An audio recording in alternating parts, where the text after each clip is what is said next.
Welcome to Time Before Us, the channel where ancient history breathes again.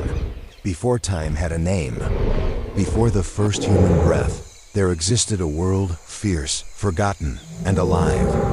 Creatures of scale and silence, predators wrapped in. Feathers, titans that shook the earth. Lives erased, bones buried beneath eternity. But they are not lost, they are waiting.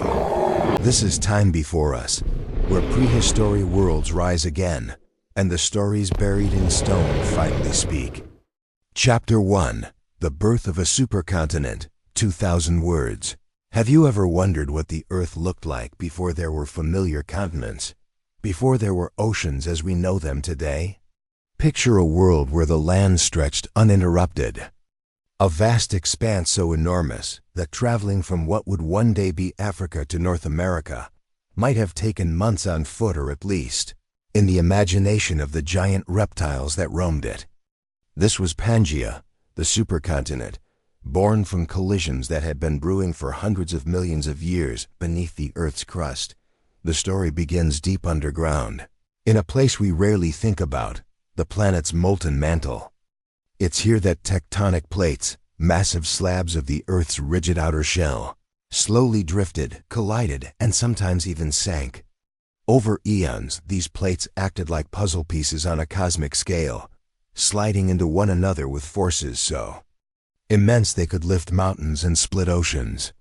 Around 335 million years ago, these movements set the stage for a grand union, the birth of Pangaea. But what does birth really mean when it comes to a supercontinent? Unlike the sudden eruption of a volcano or the dramatic impact of a meteor, Pangaea's creation was a slow, relentless ballet. Imagine glaciers inching across land, rivers carving valleys, or trees growing centimeter by centimeter. In the same way, continents shifted imperceptibly over millions of years, until land masses like Gondwana in the south and Laurasia in the north finally pressed together. The world became a single, sprawling entity, stretching from the South Pole to near the North Pole, and the scale of it is almost unimaginable. Today, if you glance at a world map, you might notice how continents seem separate, each floating independently. But back then, there were no Atlantic or Pacific Oceans as we know them. Instead, there was one gargantuan landmass, bordered by one superocean called Panthalassa. Rivers that would one day become the Amazon, the Mississippi, or the Nile had not yet begun their courses. Instead, water pooled in shallow inland seas, forming oases and lifelines for the first wave of animals daring to roam the vast interior. You might be asking, what pulled these continents together? Why did Pangaea form in the first place? The answer lies in plate tectonics, an elegant and powerful system hidden beneath our feet. Imagine the Earth as a cracked eggshell, each piece floating on a slow-moving, viscous layer. Some pieces push together, others slide past one another. Over time, collisions fuse the land, and at the points of impact, mountains rise as if the planet itself is stretching. This was the driving force behind Pangaea's assembly, a collision of epic proportions. As these collisions occurred, dramatic changes rippled across the surface. Mountains that dwarf anything we see today began to emerge. Forests adapted to new soils sprouted, and animals found themselves navigating uncharted territories. Picture amphibians and reptiles wandering from one end of the supercontinent to the other, encountering rivers that cut like silver knives through vast plains, or deserts that stretched endlessly under a relentless sun. Every day on Pangaea brought a new challenge, a new opportunity for life to adapt, to evolve, to thrive, or to vanish. Yet, despite this monumental union, the Earth was far from stable. Volcanoes rumbled in distant lands, earthquakes shifted the terrain, and storms swept across uninterrupted plains with ferocity. The very forces that built Pangaea were also setting the stage for a dynamic, sometimes brutal, world in which survival was never guaranteed, and where the slightest shift in the environment could mean the difference between life and extinction. What's fascinating is how this ancient landmass foreshadowed the Earth we live on today. The shapes of modern continents, South America, Africa, India, and others can all trace their roots back to Pangaea. Geologists, through painstaking analysis of fossils, rock formations, and the magnetic signatures of ancient stones, have reconstructed this supercontinent in astonishing detail. And yet, it wasn't permanent. Like all things in nature, Pangaea had a life cycle. It emerged, it flourished, and eventually, it would begin to break apart. But that story comes later. Before that, we need to pause and appreciate what life experienced in this newborn world. Imagine the first giant ferns and horsetails carpeting the land, creatures scuttling across newly formed valleys, and rivers that gleamed under a sky unbroken by the distant horizon of the sea. For millions of years, Pangaea was not just a landmass. It was an entire universe unto itself, a stage upon which evolution could play its grand experiment. And here's a curious thought. How did life even begin to spread across such an enormous expanse?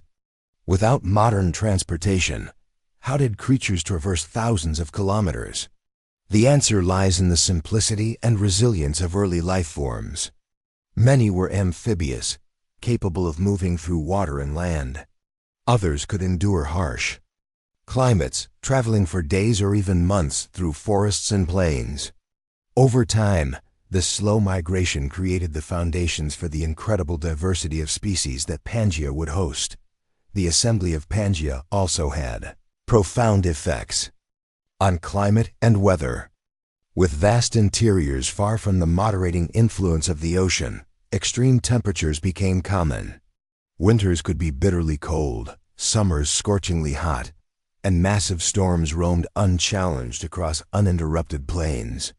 Imagine standing in the middle of Pangaea during a storm so massive it stretched hundreds of kilometers, with winds strong enough to topple trees and hurl debris. Life here required ingenuity and resilience, or it would perish. This supercontinent also rewrote the rules for evolution. Creatures that might have been isolated on smaller continents now encountered entirely new neighbors, competitors, and predators. Amphibians, reptiles, and early mammal-like species had to adapt quickly to survive. Ecosystems became complex, interconnected, and highly dynamic. It was a time of rapid change, innovation, and sometimes brutal competition, a living laboratory on a scale we can barely imagine today. By now, you might feel a sense of awe, and rightly so. To witness the Earth's surface as a single unbroken continent is to step into a world both alien and familiar. Alien because the scale and uniformity are unlike anything we see today. Familiar because the same forces, gravity, water, wind, tectonics that sculpted Pangaea are still shaping our planet. In many ways, Pangaea was the Earth's adolescence, a time of immense growth, turbulence, and possibility. And as we explore deeper, it becomes clear that Pangaea wasn't just a landmass, it was a storyteller. Every mountain, every river, every desert whispered secrets of how life could thrive against impossible odds. Fossils, ancient footprints, and sedimentary clues left behind by creatures of this era are the pages of this story, waiting for us to read. By piecing together these fragments, scientists have unlocked a picture of a world both mesmerizing and unforgiving. A supercontinent that held the Earth in its vast, unyielding grip. So as we begin our journey into Pangaea, ask yourself this. How did life manage to flourish in such an immense, connected, and sometimes hostile world? How did the forces of nature shape continents, mountains, and oceans before human eyes, or even the first mammals ever saw the light of day? The answers lie in the next chapters, where we'll explore the mountains, rivers, deserts, and creatures that made this supercontinent an extraordinary stage for life on Earth. Chapter 2: Mountains That Moved. 2,000 words, as Pangaea stretched across the globe, the Earth beneath it was anything but calm. The collisions of massive tectonic plates didn't just glue continents together, they pushed the surface upward, raising mountains that would dwarf anything we see today. Imagine chains of jagged peaks so high they scrape the sky, snow-capped. Even in the tropics, their slopes carved by rivers before humans or even mammals walked the earth. These mountains weren't just scenery. They were engines of change, shaping climate, ecosystems, and the very course of evolution itself. When two continents collided, the force was staggering. Rock that had lain undisturbed for hundreds of millions of years was crumpled, folded, and thrust skyward. In some regions, entire mountain ranges were born almost overnight in geological terms, taller, broader, and more formidable than the Rockies or the Himalayas we know today. And yet, these were not static giants. Wind, water, ice, and time gradually sculpted them, carving valleys, cliffs, and plateaus, creating landscapes both hostile and breathtakingly beautiful. But mountains weren't just about height. They were climate architects. A single massive range could block winds, redirect storms, and create rain shadows hundreds of kilometers away. This meant that one side of a mountain could be lush and forested, while the other baked under dry desert. Sun, life had to adapt, migrate, and innovate or perish. Amphibians and reptiles, the early mammals, and the giant insects that ruled the land all faced these natural barriers. Their survival depended on resilience and adaptability. Consider the Hercynian and Appalachian ranges forming in the northern parts of Pangaea. Rivers once free to flow across vast plains were forced to wind around these new barriers, carving deep valleys and creating fertile floodplains. These waterways became arteries of life, guiding animals, dispersing plants, and shaping ecosystems. In the south, the Ural Mountains began their slow ascent, separating ancient oceans from inland seas and creating climates that varied from one side of a peak to the other.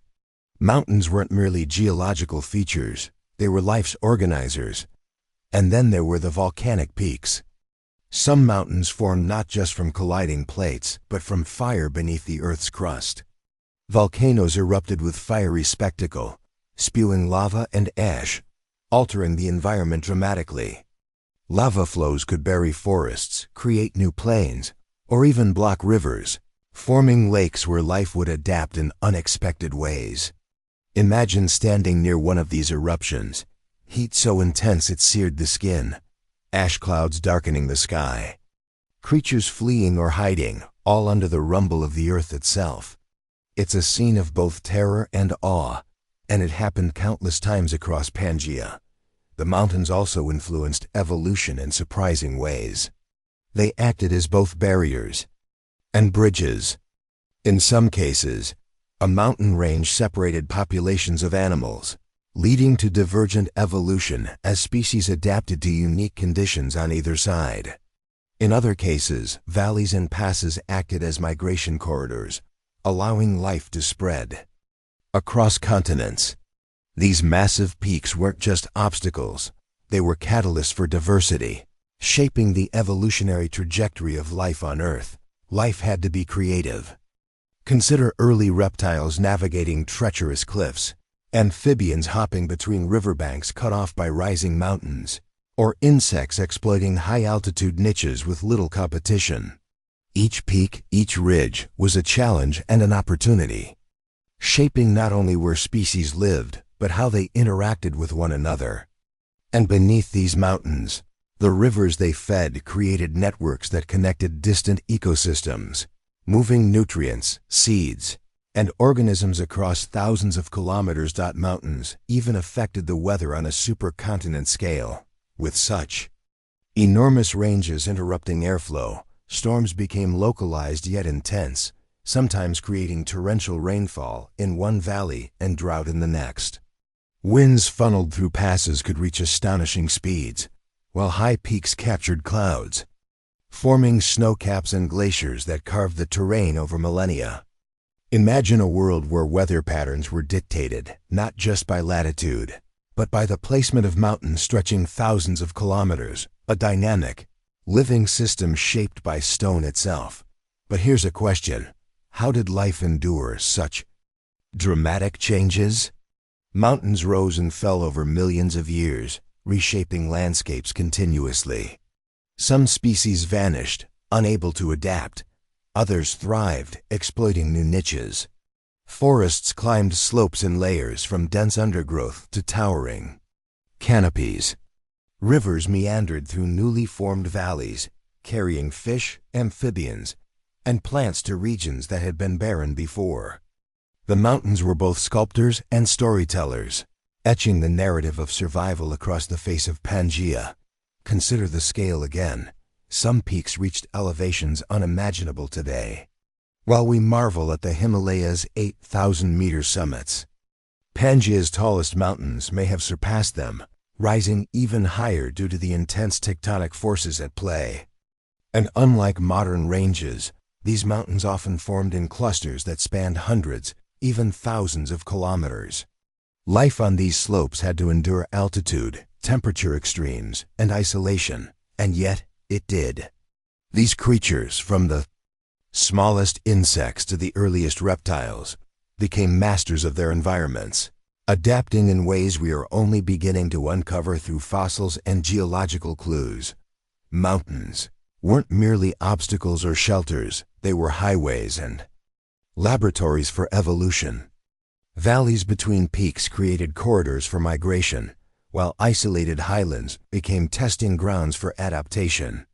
Life experimented here, sometimes with spectacular success, sometimes with catastrophic failure. Over millions of years, these patterns shaped the ecological and evolutionary landscape of Pangaea, setting the stage for the incredible diversity of species that would inhabit it. And what of the human imagination? Looking at these ancient ranges through the lens of geology and paleontology, we realize how epic and alien this world truly was. The mountains of Pangaea were more than rocks piled on rocks. They were forces of creation and destruction, shaping climates, ecosystems, and the very destiny of life itself. To walk across this supercontinent, to stand at the base of a newly rising peak, would have been to experience Earth in its rawest, most powerful form, a planet in motion, alive with energy, and endlessly unpredictable. In the end, the mountains of Pangaea were not just backdrops, they were protagonists. They dictated where rivers flowed, how species migrated, and even where life could flourish or fail. Every ridge, every cliff, every towering summit was part of the story. A reminder that the Earth itself is a dynamic, breathing entity, capable of reshaping the world in ways both magnificent and terrifying. As we leave these peaks behind, we begin to understand how the land itself wrote the narrative of life long before humans walked the Earth, and how the forces that shaped mountains would continue to influence evolution, climate, and the planet's destiny for millions of years to come. Chapter 3. The Oceans That Vanished. 2,000 words. When we think of oceans today, we imagine vast blue expanses, waves crashing on distant shores, and endless horizons. But during the formation of Pangaea, some oceans simply disappeared. They weren't swallowed by the land, it was the land itself that rose to meet them. What happens when oceans vanish? How does life respond when vast marine environments are crushed, rerouted, or transformed into shallow seas and inland lakes? The story of Pangaea's oceans is a tale of disappearance, adaptation, and transformation, a testament to the relentless power of tectonic forces. Long before Pangaea fully assembled, the Earth was dotted with smaller oceans and shallow seas separating fragmented continents. These bodies of water were teeming with life. Trilobites scuttled across the seabed, early fish swam in schools, and marine plants created underwater forests. But as the landmasses drifted closer, these oceans began to shrink, squeezed between colliding continents. It was a slow, almost imperceptible process, yet the effects were profound. Currents changed direction, water levels shifted, and ecosystems that had thrived for millions of years were forced to adapt or disappear. Take, for example, the Rheic Ocean, once a vast expanse separating Gondwana from Laurasia. Over tens of Millions of years, tectonic movements closed this ocean entirely. The seafloor itself was thrust upward in a process called abduction, leaving remnants of ancient ocean crust high in the mountains. Imagine diving into a thriving marine world one day, only to find that, over eons, the water you rely on is vanished, replaced by rising land, rivers, and sediment. Marine life was challenged to move, adapt, or face extinction. The shrinking oceans also dramatically altered climates. Large bodies of water act as temperature regulators, absorbing heat in summer and releasing it in winter. As oceans disappeared, continental interiors were left exposed to extremes: sweltering heat during the day, frigid cold at night. This had direct consequences for life both on land and in remaining inland seas. Species had to adjust, migrating closer to remaining water sources, developing new strategies for survival, or evolving entirely new forms. And yet, these vanished oceans left behind something equally remarkable: new habitats. Shallow inland seas formed where oceans had once receded, creating fertile zones for marine and terrestrial life alike. These water bodies became nurseries for fish, amphibians, and early reptiles. Sediment deposited in these seas preserved an incredible fossil record, allowing us millions of years later to peer into a world that no longer exists. What we see in the rocks is a snapshot of transition, showing life's resilience in the face of massive environmental upheaval. Even more dramatic were the rivers and lakes that replaced former ocean floors. As continents collided, water was trapped between rising mountains, forming vast lakes that sometimes stretched for hundreds of kilometers. These freshwater systems became arteries of life, linking regions that had previously been separated by oceans. Amphibians and fish moved through these lakes. Plants took root along their shores, and early reptiles found pathways to explore vast new territories. The disappearance of oceans was not merely destruction, it was creation on a continental scale. But the vanishing oceans weren't uniform. Some regions dried out completely, leaving deserts where marine life had once flourished.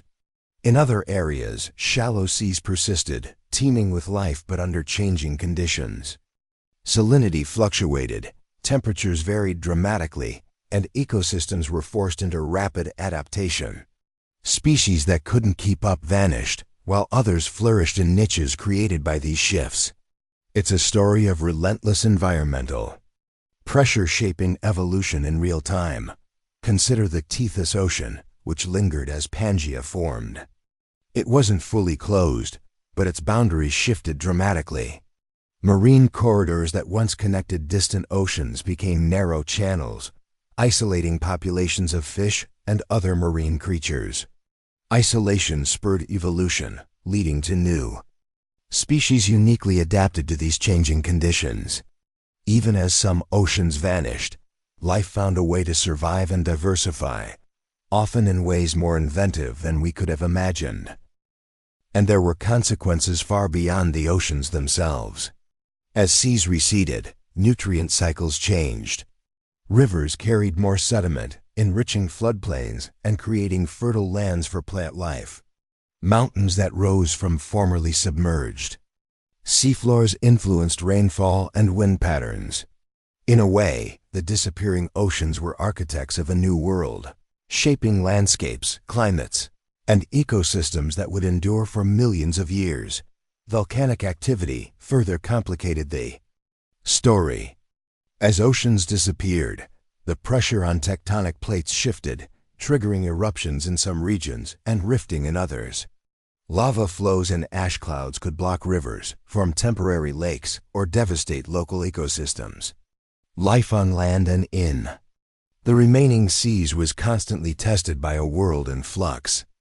Survival required resilience, mobility, and adaptability, a relentless Darwinian challenge on a supercontinental scale. By now, you might see a pattern emerging. Life is rarely passive in the face of change. Oceans vanish, continents collide.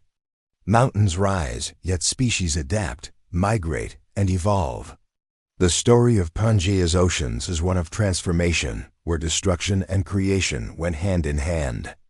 The seas that disappeared were replaced by land, rivers, lakes, and entirely new ecological opportunities.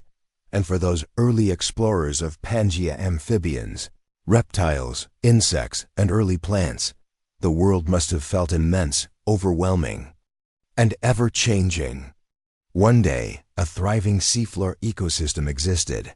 The next, it was a river valley or a desert basin. It's a reminder that the earth is never static. The forces that erased oceans also built mountains, carved valleys, and created the conditions for life to flourish in entirely new ways. In the end, the vanishing oceans of Pangaea tell us something profound. Life and land are intimately connected, and the forces beneath our feet can transform the world in ways both dramatic and subtle. The waters may disappear, but life persists. Rivers replace seas, lakes take the place of oceans, and species adapt to survive in a world of constant change. It's a lesson that resonates even today, as we witness the planet's ongoing evolution, a story written in stone, water, and living creatures across millions of years. As we move forward, we will see how these disappearing oceans set the stage for rivers, lakes, and ecosystems that would define the supercontinent. They created the pathways, the challenges, and the opportunities that life would navigate for millions of years to come. Understanding this chapter of Pangaea's history is essential to seeing the bigger picture, a world in motion, alive with geological drama and teeming with resilient, adaptive life. Chapter 4: Ancient Rivers and Lakes. Standing on the far edge of a vast, untouched plain, the wind rustling through enormous ferns and the distant cry of some early reptile echoing through the air. There are no cities, no roads, no human footprints, just an endless landscape carved by water. Rivers wind like silver ribbons across the supercontinent, and lakes shimmer under the unbroken sky. These ancient waterways were far more than geographic features. They were the lifelines of Pangaea, threading together ecosystems, shaping evolution, and guiding creatures across vast distances. As oceans receded and mountains rose, rivers became the primary connectors across the supercontinent. Gravity dictated their courses, sometimes forcing rivers to meander lazily across plains, at other times plunging them into newly formed valleys with waterfalls of unimaginable height. Sediment carried downstream created fertile floodplains, while shallow deltas became critical habitats for plants and animals alike. In many ways, rivers acted as the veins of Pangaea, distributing not just water, but nutrients, life, and opportunity across thousands of kilometers of land. Lakes, too, played a profound role in this ecosystem. Some lakes formed in depressions, created by tectonic shifts or volcanic activity. Others emerged where rivers were dammed by landslides or lava flows. Many were ephemeral, disappearing during dry seasons, while others were deep and permanent, acting as oasis-like refuges in an ever-changing landscape. These lakes were hotspots of biodiversity. Amphibians bred in their shallow edges, reptiles hunted along their shores, and fish thrived in varying conditions. Life adapted to the challenges of fluctuating water levels, shifting salinity, and changing temperatures, demonstrating remarkable resilience. One fascinating feature of Pangaea's rivers was their scale. Without modern geographic boundaries, rivers often stretched thousands of kilometers, linking distant regions. Imagine a fish navigating a river that carried it from mountains near what would become North America to lowland basins across the continent.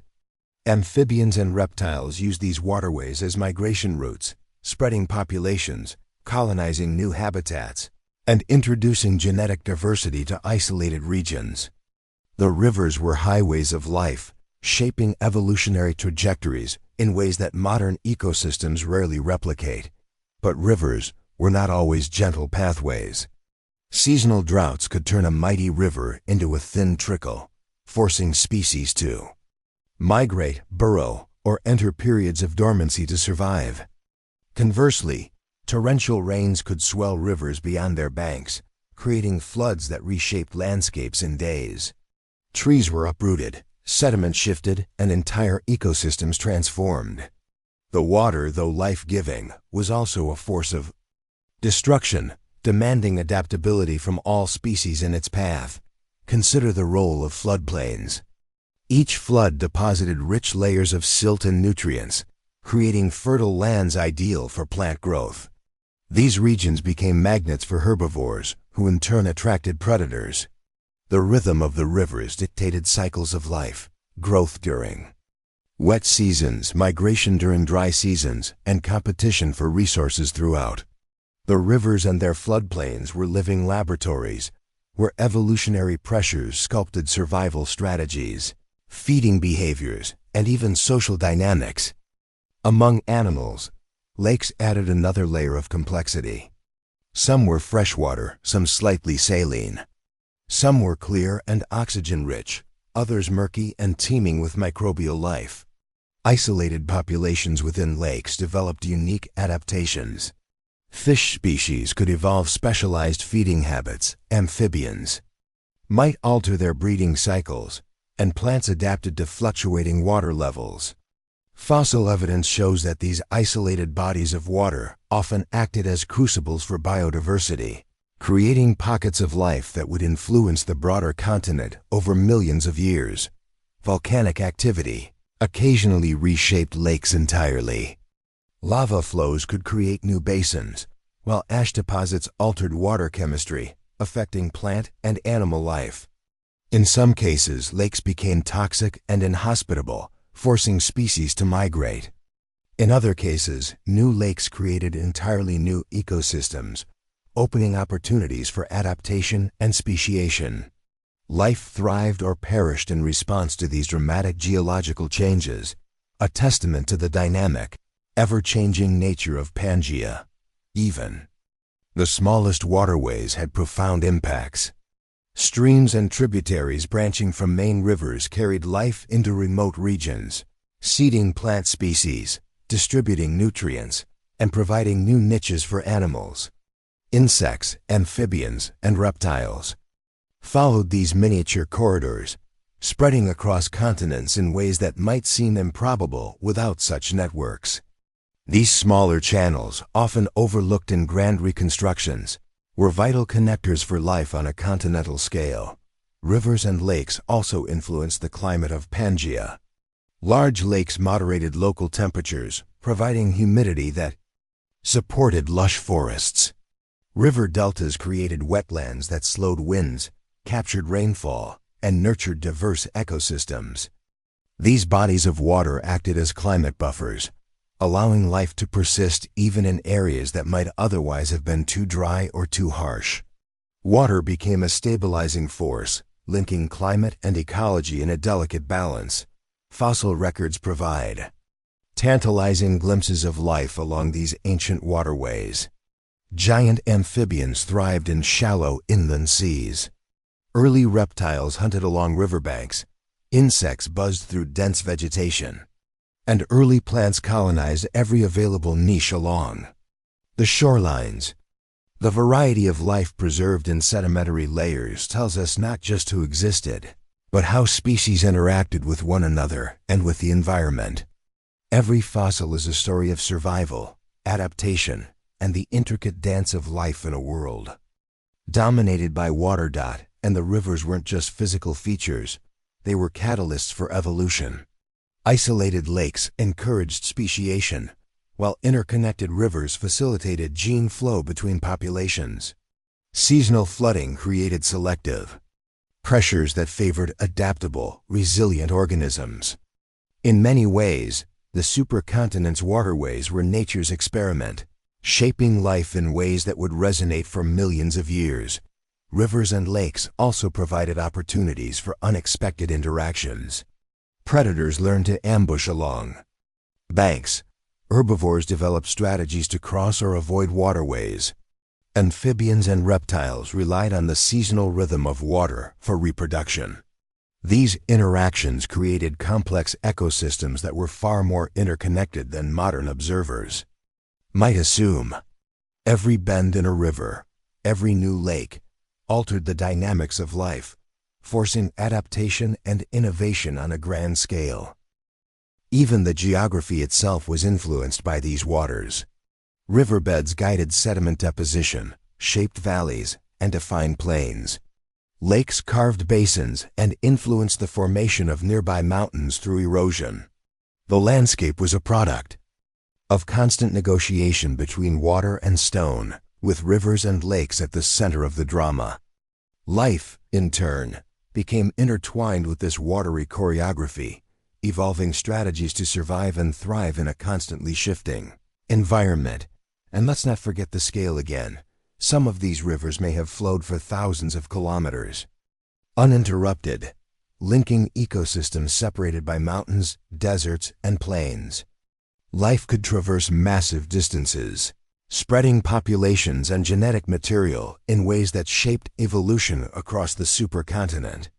These waterways were lifelines, evolutionary corridors, and survival highways all in one dot in the end, Pangeas. Rivers and lakes were far more than water. They were architects, sculptors, and storytellers. They connected distant ecosystems, nurtured life, sculpted landscapes, and drove evolution. Standing on the banks of an ancient river, one can imagine the enormity of the world, mountains in the distance, water stretching as far as the eye can see, and life moving along in a delicate, yet relentless rhythm. Rivers and lakes were the heartbeat of Pangaea, pulsing through valleys, plains, and basins, shaping every creature and every forest in their path. As we move forward in this journey, we'll see how these waterways influenced the rise of giant creatures, the formation of deserts, and the incredible diversity of life that defined the supercontinent. Without rivers and lakes, Pangaea would have been a far harsher, less hospitable world. They were not just features of the landscape, they were the lifeblood of a supercontinent, shaping life in ways we are only beginning to understand. Chapter 5: Giants of the Land, expanded, 2,300 plus words. As we step away from rivers and lakes, a new drama unfolds, the rise of Pangaea's giants. Towering reptiles, lumbering herbivores, and fearsome predators ruled the land, shaping ecosystems around them. These creatures weren't just big, they were forces of nature, capable of altering landscapes, competing with one another for survival, and inspiring awe in every living thing that encountered them. Walking among them, life had to adapt, hide, or confront a reality defined by sheer size, power, and the constant push and pull of survival. The herbivores, some of the largest land animals ever, were true architects of their environments. Massive sauropod-like reptiles grazed across floodplains, their long necks reaching treetops, their immense weight flattening smaller plants beneath their feet. Imagine a herd moving in unison across an open plain. The ground trembles under their combined weight. Birds and smaller animals scatter, and every plant within reach becomes a meal. They were simultaneously gardeners and bulldozers, reshaping their habitats with each step. Rivers and lakes provided sustenance, while fertile plains ensured an endless supply of food. The very land bore the imprint of their presence in flattened vegetation, deep tracks, and nutrient-rich soil from their dung. The size of these herbivores came with evolutionary consequences. Living on such a scale required enormous amounts of food and water, making proximity to rivers and lakes crucial. Seasonal migrations allowed herds to follow rainfall and plant growth, sometimes spanning hundreds or even thousands of kilometers. Migration wasn't merely travel, it was survival. Along the way, these herbivores created trails, reshaped landscapes, and influenced patterns of plant distribution. Even long after they moved on, their tracks and feeding behavior affected where forests grew, how plants evolved, and which smaller creatures could survive in the shadow of their giants. Predators, meanwhile, added another layer of complexity. Theropods prowled Pangaea with unmatched efficiency, hunting in forests, along riverbanks, and across open plains.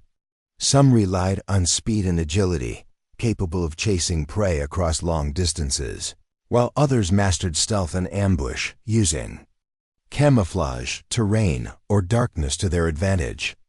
The larger predators evolved incredible strength to take down the massive herbivores, while smaller predators targeted juveniles or weaker individuals.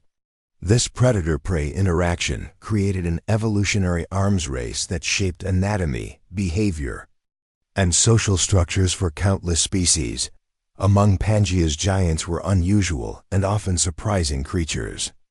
Giant amphibians, sometimes exceeding several meters in length, dominated swamps and shallow lakes.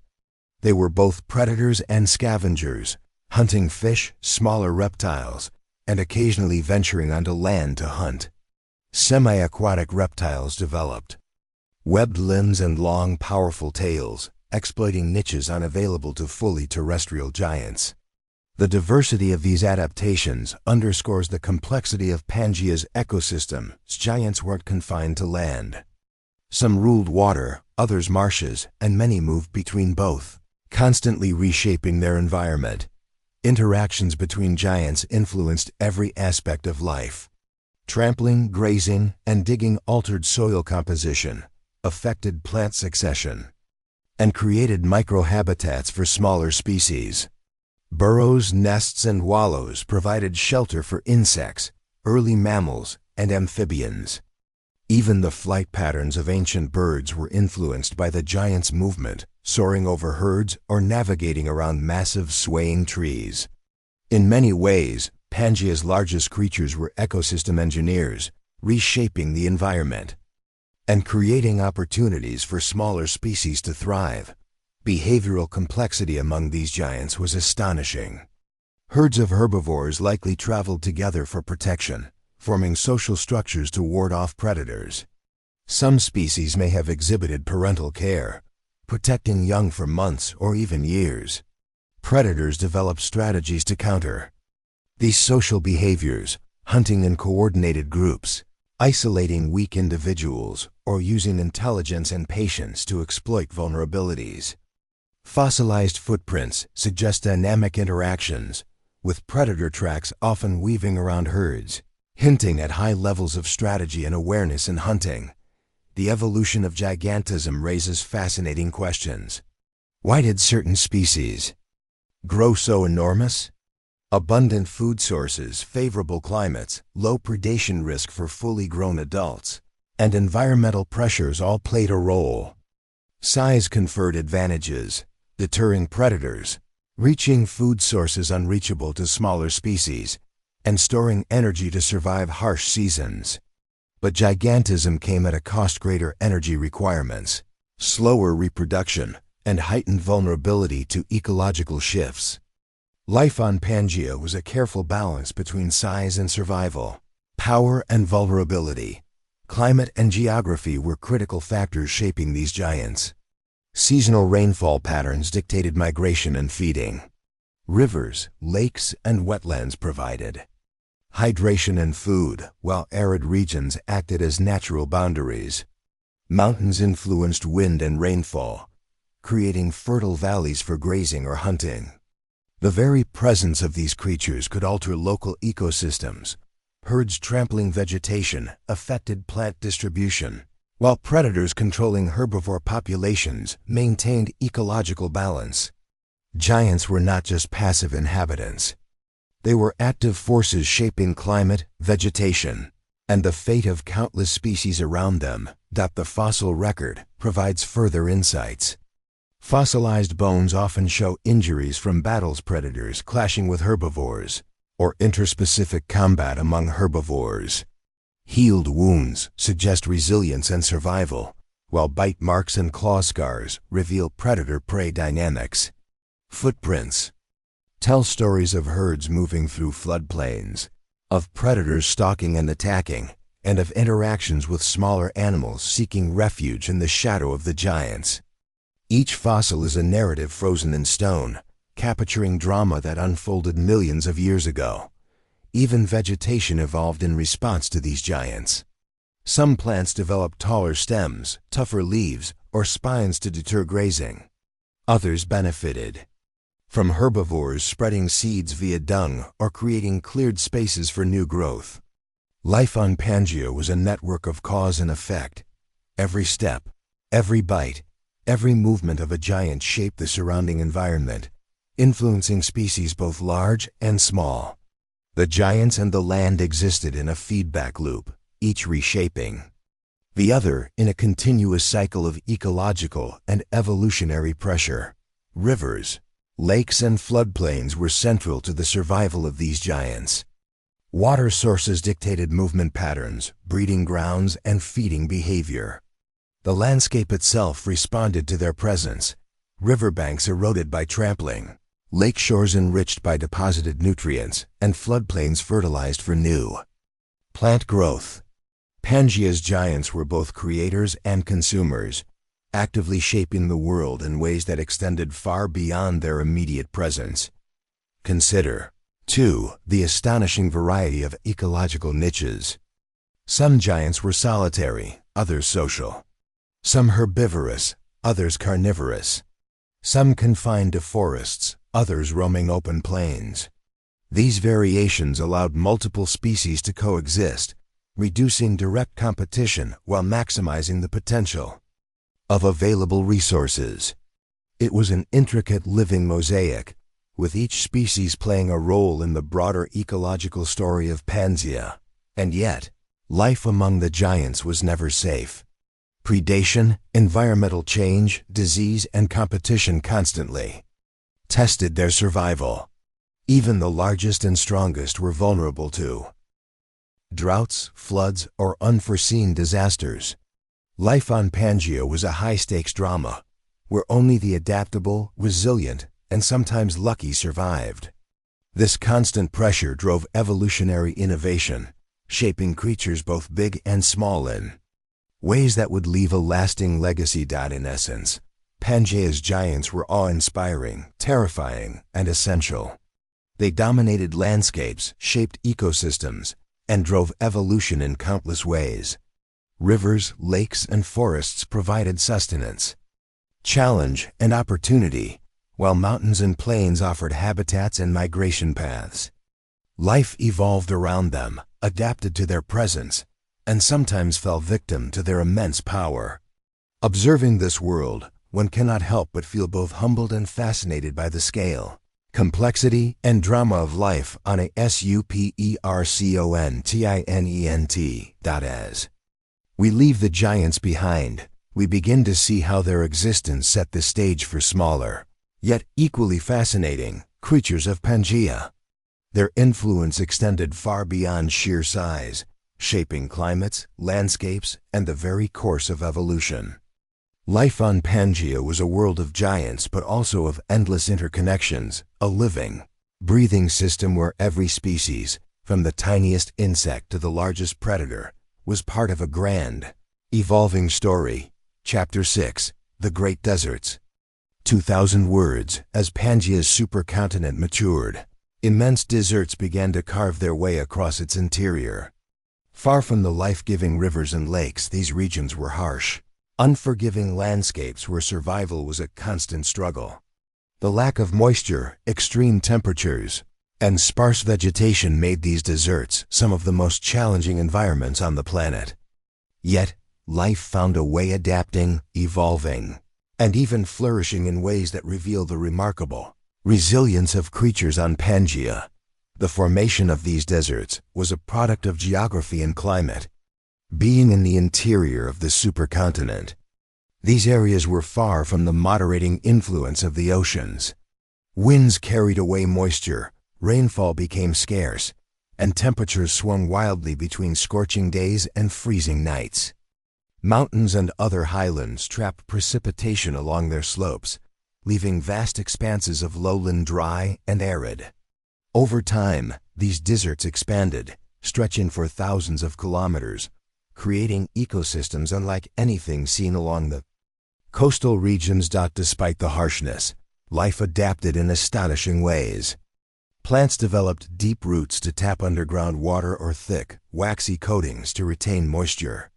Some species spread seeds that could lie dormant for years, waiting for rare rainstorms to germinate. These strategies allowed vegetation to survive in isolated pockets, forming sparse but critical oases that became lifelines for desert creatures. In turn, animals evolved strategies to conserve water, regulate body temperature, and exploit the patchwork of resources across these vast arid plains. Desert herbivores were often smaller than their counterparts in wetter regions, a reflection of the limited resources. Yet, even in scarcity, life found ways to thrive. Some grazed on tough, drought-resistant plants, while others fed on insects, seeds, or fungi. Many developed nocturnal habits, avoiding the extreme daytime heat, while others relied on burrowing to escape both predators and the sun's relentless glare. Life in Pangaea's deserts demanded ingenuity, endurance, and flexibility, a constant negotiation with an environment that tested the limits of survival. Predators, too, were uniquely adapted to these arid regions. Hunting in open plains required speed, strategy, and keen senses. Some relied on ambush tactics, using dunes, rocky outcrops, or the sparse vegetation to conceal themselves. Others hunted in packs, coordinating attacks over large distances. Life here was a high-stakes game. Prey had to be alert, predators cunning, and survival often hinged on split-second decisions. Fossil evidence suggests that predator-prey interactions in deserts were as complex and dynamic as in any lush forest or river valley. Sand dunes and rocky plains were more than just challenging terrain, they were ecological architects. Wind sculpted dunes into shifting ridges, buried and exposed plant seeds, and altered the distribution of nutrients. Rocks provided shade, nesting sites, and refuge for small animals. Even the movement of large desert herbivores shaped the landscape, creating trails that funneled water, dispersed seeds, and left a lasting imprint on the ecosystem. Deserts, though seemingly barren, were alive with subtle interactions and adaptations. Water remained the ultimate limiting factor. Temporary streams, rainfall pools, and isolated oases became gathering points, creating micro-ecosystems where life concentrated. Competition at these sites could be fierce, with herbivores, predators, and scavengers all vying for limited resources. In some areas, seasonal floods transformed dry plains into temporary wetlands, briefly bursting the desert into life before retreating once more. The unpredictability of water shaped the behavior, migration, and survival strategies of nearly every desert species. The deserts of Pangaea were also hotspots for evolutionary innovation. Isolation in harsh conditions drove adaptation at a rapid pace. Species that survived often exhibited remarkable specialization, hardened skin to minimize water loss, specialized diets to exploit scarce food, and behaviors timed precisely with environmental cycles. The deserts weren't just barren wastelands, they were crucibles of evolution, where resilience, ingenuity, and adaptation were tested daily. Fossil evidence offers glimpses of these ecosystems. Trackways reveal herds crossing dunes, predatory ambushes, and migratory movements following seasonal rains. Plant fossils show drought-tolerant species that could survive prolonged dry periods. Even microscopic remains, like pollen and spores, give clues to the subtle ecological dynamics of desert life. Each fossil is a snapshot of survival, adaptation, and the relentless ingenuity of life under extreme conditions. The interplay between deserts and surrounding ecosystems was equally significant. Deserts were not isolated. They influenced migration patterns, predator-prey dynamics, and even the evolution of species in wetter regions. Animals moving through deserts had to develop endurance, navigation skills, and efficient resource use. These challenges pushed life to its limits, creating resilient populations, capable of thriving across multiple environments. Climate fluctuations further shaped desert life.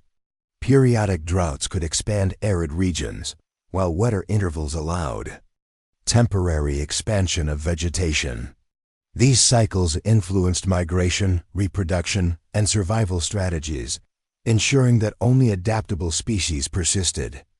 The deserts of Pangaea were dynamic, not static, ever-changing theaters where life had to evolve in step with the environment. And yet, deserts also offered opportunity. Sparse populations reduced competition, allowing species to exploit niches unavailable elsewhere. Predators could dominate large territories, herbivores could find less contested food sources, and small organisms could thrive in microhabitats undisturbed by larger animals. Life in the desert was hard, but it was also rich with evolutionary potential, a balance of challenge and reward that shaped Pangaea's remarkable biodiversity. In essence, the great deserts of Pangaea were not mere wastelands, they were living, breathing ecosystems. They tested the limits of endurance, ingenuity, and adaptation. From tiny insects burrowing under sand to large predators stalking across open plains, every organism had to navigate scarcity, temperature extremes, and the unpredictable whims of water. Life in these deserts was a testament to resilience, a story of survival that continues to fascinate scientists today. The deserts also remind us that Pangaea was not uniform. While rivers, lakes, and floodplains nurtured abundant life in some regions, deserts demonstrated that even the harshest landscapes could harbor complex ecosystems. They were arenas of survival, innovation, and ecological balance, places where life persevered against the odds and left behind fossils that continue to tell their story millions of years later. Standing at a Pangaean desert in your imagination, one can almost feel the heat radiating from the sand, hear the distant roar of a predator, or glimpse a herd cautiously moving toward a rare oasis. It's a world of extremes, but also of hidden complexity. Even in the most barren corners of the supercontinent, life found a way, adapting to scarcity, exploiting every resource, and leaving its mark on the land. The great deserts teach us an important lesson about survival. It's not just size, strength, or speed that matters, but adaptability, strategy, and timing. Pangaea's giants and small creatures alike were challenged by these arid regions, and those that survived contributed to the evolutionary tapestry of the supercontinent. The deserts shaped life as much as rivers, lakes, and mountains, and their legacy can still be traced through fossil evidence, sedimentary formations, and the evolutionary paths of countless species. As we leave the deserts behind, we will see how Pangaea's interior, its rivers, lakes, and mountains, created interconnected ecosystems. The balance of water and arid land, giants and small creatures, predators and prey, all worked together to form a continent brimming with life and complexity. The deserts were harsh, yes, but they were also vibrant, dynamic, and essential to the story of Pangaea. Chapter 7. Climates of Catastrophe. Pangaea was a world of extremes. Stretching across nearly a third of the planet's surface, the supercontinent was a stage for some of the most dramatic climatic events Earth had ever seen. While rivers, lakes, and deserts shaped life on a day-to-day basis, catastrophic events, volcanic eruptions, massive storms, and rapid climate swings were the ultimate sculptors of ecosystems. These events tested life in ways both subtle and profound, pushing species to adapt, migrate, or face extinction. Volcanic eruptions were among the most potent forces shaping Pangaea. Giant fissures in the Earth's crust opened periodically, spewing lava, ash, and toxic gases across thousands of square kilometers. Imagine a flood of molten rock advancing slowly but inexorably, consuming forests, burying rivers, and reshaping landscapes in days. The immediate destruction was catastrophic. Animals perished, plants were incinerated, and entire ecosystems were wiped out. Yet, in the aftermath, new opportunities arose. Lava flows created fertile soils over time, and ash layers preserved delicate fossils, giving us a detailed window into these ancient worlds. Volcanic activity also influenced climate on a continental scale. Ash clouds could block sunlight for months, dropping temperatures and disrupting rainfall patterns. The resulting cold spells forced migrations, altered reproductive cycles, and reshaped predator-prey relationships. Life had to be adaptable, resilient, and opportunistic. Species that thrived before an eruption might struggle afterward, while others, perhaps small, agile, or highly specialized, could suddenly find new ecological niches. Pangaea was a world in constant flux, and catastrophic volcanism was one of the primary engines driving these changes. But eruptions were only part of the story. Pangaea's size meant it experienced a wide range of climatic extremes, from scorching deserts to frigid highlands. Massive storms, driven by the supercontinents. Vast landmass and shifting oceans, swept across regions with incredible force. Rainfall could be torrential, flooding rivers and lakes, eroding soil, and redistributing nutrients. In some areas, windstorms carved dunes, stripped vegetation, and created temporary deserts. Animals had to navigate these events, seeking shelter, timing migrations, and avoiding the sudden violence of nature. Storms and extreme weather events shaped ecosystems in less obvious ways too. Seasonal monsoons, cyclonic winds, and temperature swings influenced plant growth, water availability, and the abundance of prey. Flooded plains could suddenly provide lush grazing areas, only to dry out weeks later. Animals adapted to these rhythms, developing migratory behaviors, reproductive timing, and survival strategies in sync with the unpredictable climate. Life on Pangaea wasn't just about survival, it was a continuous dance with environmental extremes. Fires, often ignited by lightning strikes during storms, also played a major role. Forest fires could sweep through large regions, consuming plant life and forcing herbivores to flee. Predators followed these migrations, taking advantage of displaced prey. While destructive, fires also cleared land for new growth, recycled nutrients, and maintained ecological balance. In essence, catastrophe created both destruction and renewal, demonstrating that life and disaster were intertwined in Pangaea's story. The supercontinent's immense size amplified climatic variability. Interior regions experienced extreme droughts, while coastal areas faced flooding and storms. Mountains influenced wind and rainfall, creating microclimates and isolated ecosystems. Deserts expanded and contracted depending on rainfall, volcanic activity, and sea levels. Life had to be versatile. Some species thrived in multiple climates, while others specialized in narrow ecological niches. Adaptation was not optional, it was the only path to survival. Fossil evidence gives us remarkable insight into these events.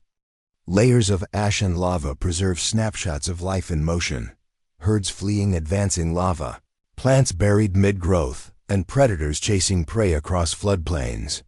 Tree rings, pollen, and sediment layers reveal cycles of drought, storms, and environmental upheaval. Each catastrophe left a mark, both on the landscape and on the species that inhabited it. These records remind us that Pangaea was not a static world, but a dynamic, volatile stage where life constantly responded to extremes. One of the most dramatic climatic forces was rapid temperature fluctuation. Ice ages in high latitudes contrasted sharply with equatorial heat, creating steep gradients across the continent. Species that could move, migrate, or hibernate thrived, while those unable to cope faced extinction. These temperature swings also influenced rainfall patterns, river flow, and plant growth. Life was forced into a constant negotiation with climate, and survival required an extraordinary blend of resilience and adaptability. Pangaea's storms also drove ecological innovation. Burrowing animals avoided the worst of wind and rain. Reptiles and amphibians timed reproduction to coincide with seasonal floods. Plants evolved to resist wind, store water, or spread seeds rapidly.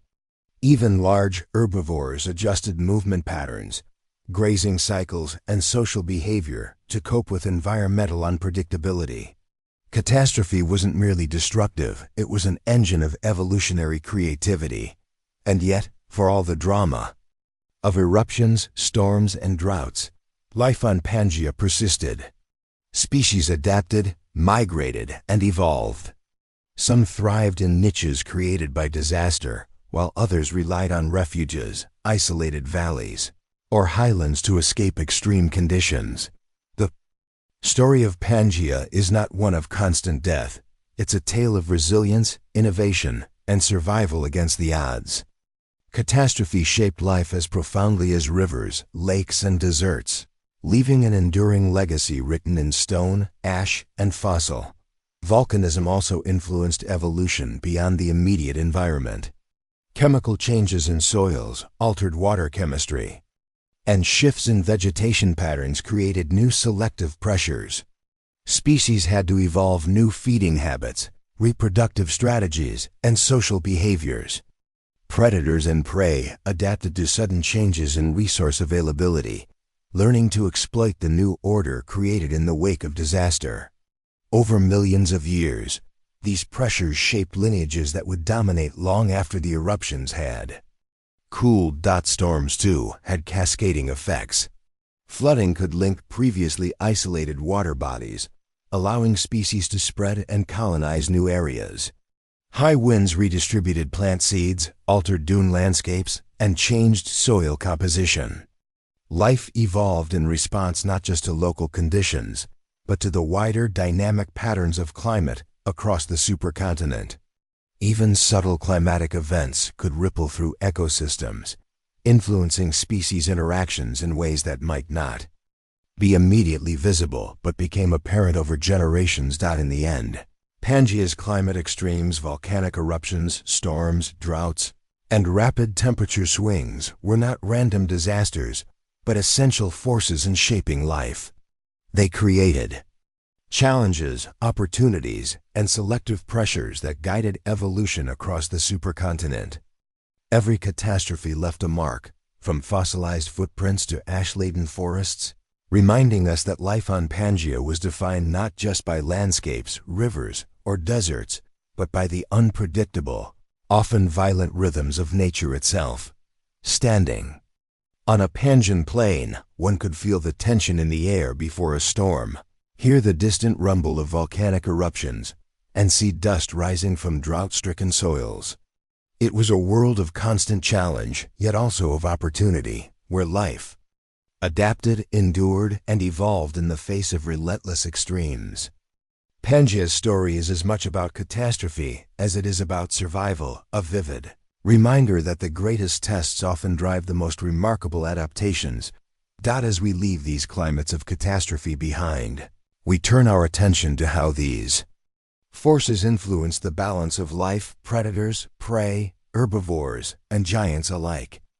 The stage was set for interactions shaped by both abundance and scarcity, a world where survival demanded strategy, resilience, and sometimes sheer luck. Chapter 8.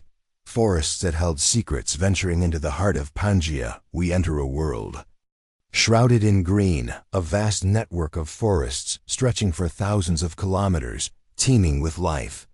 These weren't merely collections of trees. They were complex, interdependent ecosystems where plants, insects, amphibians, reptiles, and mammals interacted in intricate ways. Within these forests, life evolved strategies to exploit every niche, creating biodiversity that would echo through the ages. The forests of Pangaea varied dramatically depending on latitude, altitude, and proximity to water. Near equatorial regions, dense, humid rainforests thrived, their canopies layered like natural skyscrapers. Sunlight filtered through the leaves in dappled patterns, illuminating ferns, cycads, and giant conifers below. These forests were alive with movement. Insects flitted between flowers, reptiles slithered along the forest floor, and the occasional herbivorous giant pushed through the undergrowth, leaving paths that smaller creatures relied upon. Each layer of the forest, from the forest floor to the emergent trees, hosted unique species and interactions. Further from the equator, forests became more open, dominated by conifers and seed ferns that could tolerate seasonal dryness. These forests often bordered deserts, floodplains, and river valleys, creating ecological gradients where life adapted to varying moisture, temperature, and sunlight levels. Plant diversity here influenced herbivore diets, predator behavior, and even soil composition. Forests weren't just passive scenery. They were active participants in shaping the life around them, filtering sunlight, controlling water runoff, and providing shelter for countless organisms. One of the most fascinating aspects of Pangaea's forests was the way they supported life in multiple dimensions. The canopy offered refuge for arboreal reptiles and early gliding mammals, while the mid-story hosted herbivores that browsed selectively on ferns and cycads. The forest floor was alive with decomposers, insects, amphibians, and small mammals, scavenging, hiding, and hunting. Even fallen logs and decaying plant matter provided microhabitats, fueling a hidden world of activity that humans would only discover millions of years later. Through fossils and sediment analysis, herbivores played a key role in shaping these forests. Small species fed selectively on new shoots and leaves, while massive giants knocked over trees, broke branches, and compacted soil as they moved through. This constant disturbance, rather than destroying the forest, actually promoted biodiversity. Openings in the canopy allowed sunlight to reach the understory, encouraging new growth and creating niches for a wide range of species. In many ways, herbivores were gardeners, their feeding behavior driving ecological cycles that supported both plants and predators. Predators also left their mark. Agile theropods navigated dense vegetation in search of prey, while larger carnivores patrolled forest edges or riverbanks. Ambush hunting was common, with predators exploiting the forest's shadows, dense undergrowth, and fallen logs. The forest offered both opportunity and danger, creating a dynamic balance where prey had to remain vigilant, use camouflage, and develop sophisticated survival strategies. Fossil evidence suggests that predator-prey interactions here were highly complex, with some species evolving in response to the pressures of hunting within dense vegetation rather than open plains. Pangaea's forests were also the birthplace of many plant lineages that would define future continents. Conifers, ginkgos, cycads, and ferns diversified here, setting the stage for ecosystems long after the supercontinent began to break apart. These plants not only shaped their immediate environment, but influenced global atmospheric conditions by regulating oxygen and carbon dioxide levels. Forests weren't just ecological arenas, they were climate regulators, playing a critical role in sustaining life across Pangaea. Water availability was a defining feature of forest life. Rivers, streams, and swamps provided essential hydration for both plants and animals. Seasonal flooding redistributed nutrients, created temporary wetlands, and allowed species to migrate between forest patches. Life in the forests was intrinsically connected to these water systems, with both plant and animal species evolving strategies to exploit, conserve, or avoid them. The interplay between water, soil, and vegetation created complex feedback loops that maintained the forest's resilience over millennia. Fossils from Pangaea's forests reveal astonishing biodiversity. Leaf imprints, petrified wood, and pollen grains preserve details of ancient plant life, while footprints, burrows, and coprolites reveal animal activity. Some of these fossils tell stories of dramatic interactions: herds fleeing predators, small mammals nesting in tree hollows, or amphibians hunting along swamp edges. Each discovery provides a snapshot of life within the forests, illuminating both daily routines and extraordinary events that shaped survival. One of the most remarkable features of these forests was their vertical complexity. Life occupied every layer, from the forest floor teeming with insects and amphibians, to the mid-story where reptiles and smaller mammals hunted and hid, to the towering canopy that housed gliding creatures and birds. Even in areas with limited Light, specialized plants adapted to capture sunlight efficiently, and creatures adapted to exploit the available resources. The forests were three-dimensional worlds, far more intricate than the flat landscapes that often dominate popular depictions of prehistoric life. Fire, disease, and storms periodically challenged forest ecosystems, but they also promoted renewal. Small-scale fires cleared dense undergrowth, allowing light to reach seedlings. Disease outbreaks created gaps in tree populations, opening space for new species. Storms toppled trees, redistributed nutrients, and shaped microhabitats. In these cycles of destruction and renewal, forests maintained their vitality, demonstrating resilience in the face of catastrophe. Even in isolation, forest fragments were highly connected. Animals migrated between patches, spreading seeds and nutrients, while rivers connected distant areas, allowing genetic diversity to flourish. Forests acted as living corridors, supporting species dispersal and long-term survival. Their complexity created both challenges and opportunities for life, fostering adaptation, innovation, and resilience. The forests of Pangaea weren't merely backgrounds for life, they were theaters of evolution. Every interaction, from a small insect feeding on a leaf to a giant herbivore trampling a grove, contributed to a web of dependencies and pressures that shaped the course of evolution.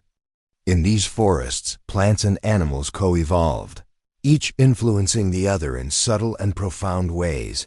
Standing in the imagination of these forests, one can hear the rustle of leaves as creatures move through the undergrowth, the distant calls of predators stalking their prey, and the hum of insects and amphibians creating a continuous soundtrack of life. Shadows shift with the sun, and light filters through the canopy in ever-changing patterns. It's a world of hidden drama, endless interaction, and remarkable adaptability, an ecosystem both fragile and robust, constantly in motion and quietly shaping the future of life on Earth. As we leave Pangaea's forests, we recognize their significance not only in supporting life during the supercontinent's reign, but in laying the foundations for ecosystems on future continents.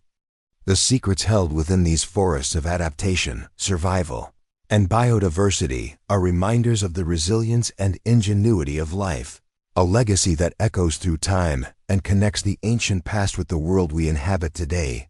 Chapter 9. Life on the Move. Pangaea was a land of extremes, not only in climate and geography, but in scale. Stretching across millions of square kilometers, this supercontinent presented both opportunity and challenge. For life, the sheer size of Pangaea meant that survival often depended on movement. Migration, dispersal, and adaptation were not just strategies, they were necessities. Across deserts, forests, rivers, and mountains, creatures large and small learned to navigate an ever-changing landscape, shaping ecosystems and driving evolution in ways that would echo for millions of years. Was a cornerstone of life on Pangaea. Herbivores, in particular, followed the rhythms of the land. Seasonal shifts dictated food availability, forcing herds to move vast distances in search of water, vegetation, or safe breeding grounds. Imagine a column of massive reptiles, their long necks reaching treetops, moving across plains that stretch to the horizon. Every step reshaped the terrain, flattened small plants, and created pathways that smaller species would later use. Migration wasn't just survival, it was a force that structured ecosystems, linking distant regions and enabling life to exploit the continent's vast resources. Predators adapted to these movements. Some specialized in following migratory herds, learning patterns of movement and timing attacks for maximum efficiency. Others patrolled specific territories, intercepting prey at critical points along migration routes. The predator-prey dance was a constant, dynamic interaction, with each species evolving behaviors and adaptations to anticipate the other. Fossil trackways reveal staggering evidence of these migrations, thousands of footprints stretching across ancient plains, capturing the rhythm of life in motion. Migration also influenced evolution. Isolated populations could diverge genetically as they settled in new regions, adapting to different climates, vegetation, or predation pressures. Mountains, rivers, and deserts acted as both barriers and corridors, shaping the flow of species across Pangaea. Some creatures evolved endurance and navigational skills to traverse these vast distances, while others specialized in surviving in localized pockets. Over time, movement across the supercontinent created diversity, resilience, and specialization, driving evolutionary innovation at an unprecedented scale. Not all movement was seasonal or predictable. Some species were constantly on the move, searching for scarce resources in deserts, floodplains, or highlands. Smaller animals relied on agility, burrowing, and camouflage to survive, while larger species depended on strength, herd behavior, or sheer stamina. Life on Pangaea was a continuous negotiation with geography, climate, and competition, a world where movement was both risk and opportunity. Rivers and lakes acted as natural highways for migration. Aquatic and semi-aquatic creatures could traverse long distances, connecting isolated ecosystems. Fish, amphibians, and reptiles moved between wetlands and rivers, spreading genes, seeds, and nutrients. Even terrestrial animals depended on waterways, crossing at shallow points, following riverbanks for water and food, or settling near fertile floodplains during droughts. These natural corridors linked ecosystems and allowed life to adapt to the supercontinent's vastness. Adaptation was as much about timing as it was about endurance. Seasonal changes in temperature, rainfall, and vegetation created predictable windows for movement, reproduction, and feeding. Species that synchronized their life cycles with environmental rhythms thrived, while those that did not faced scarcity or predation. Migration, in this sense, was not random. It was a finely tuned response to Pangaea's climate, geography, and ecological pressures. Fossil evidence provides remarkable insight into these journeys. Trackways stretching for kilometers reveal not only the paths of migrating herds, but also interactions between species, predators stalking herbivores, juveniles lagging behind adults, and smaller creatures weaving through footprints for shelter. Fossilized dung tells us what these animals ate during their travels, while skeletal adaptations hint at endurance, speed, and mobility.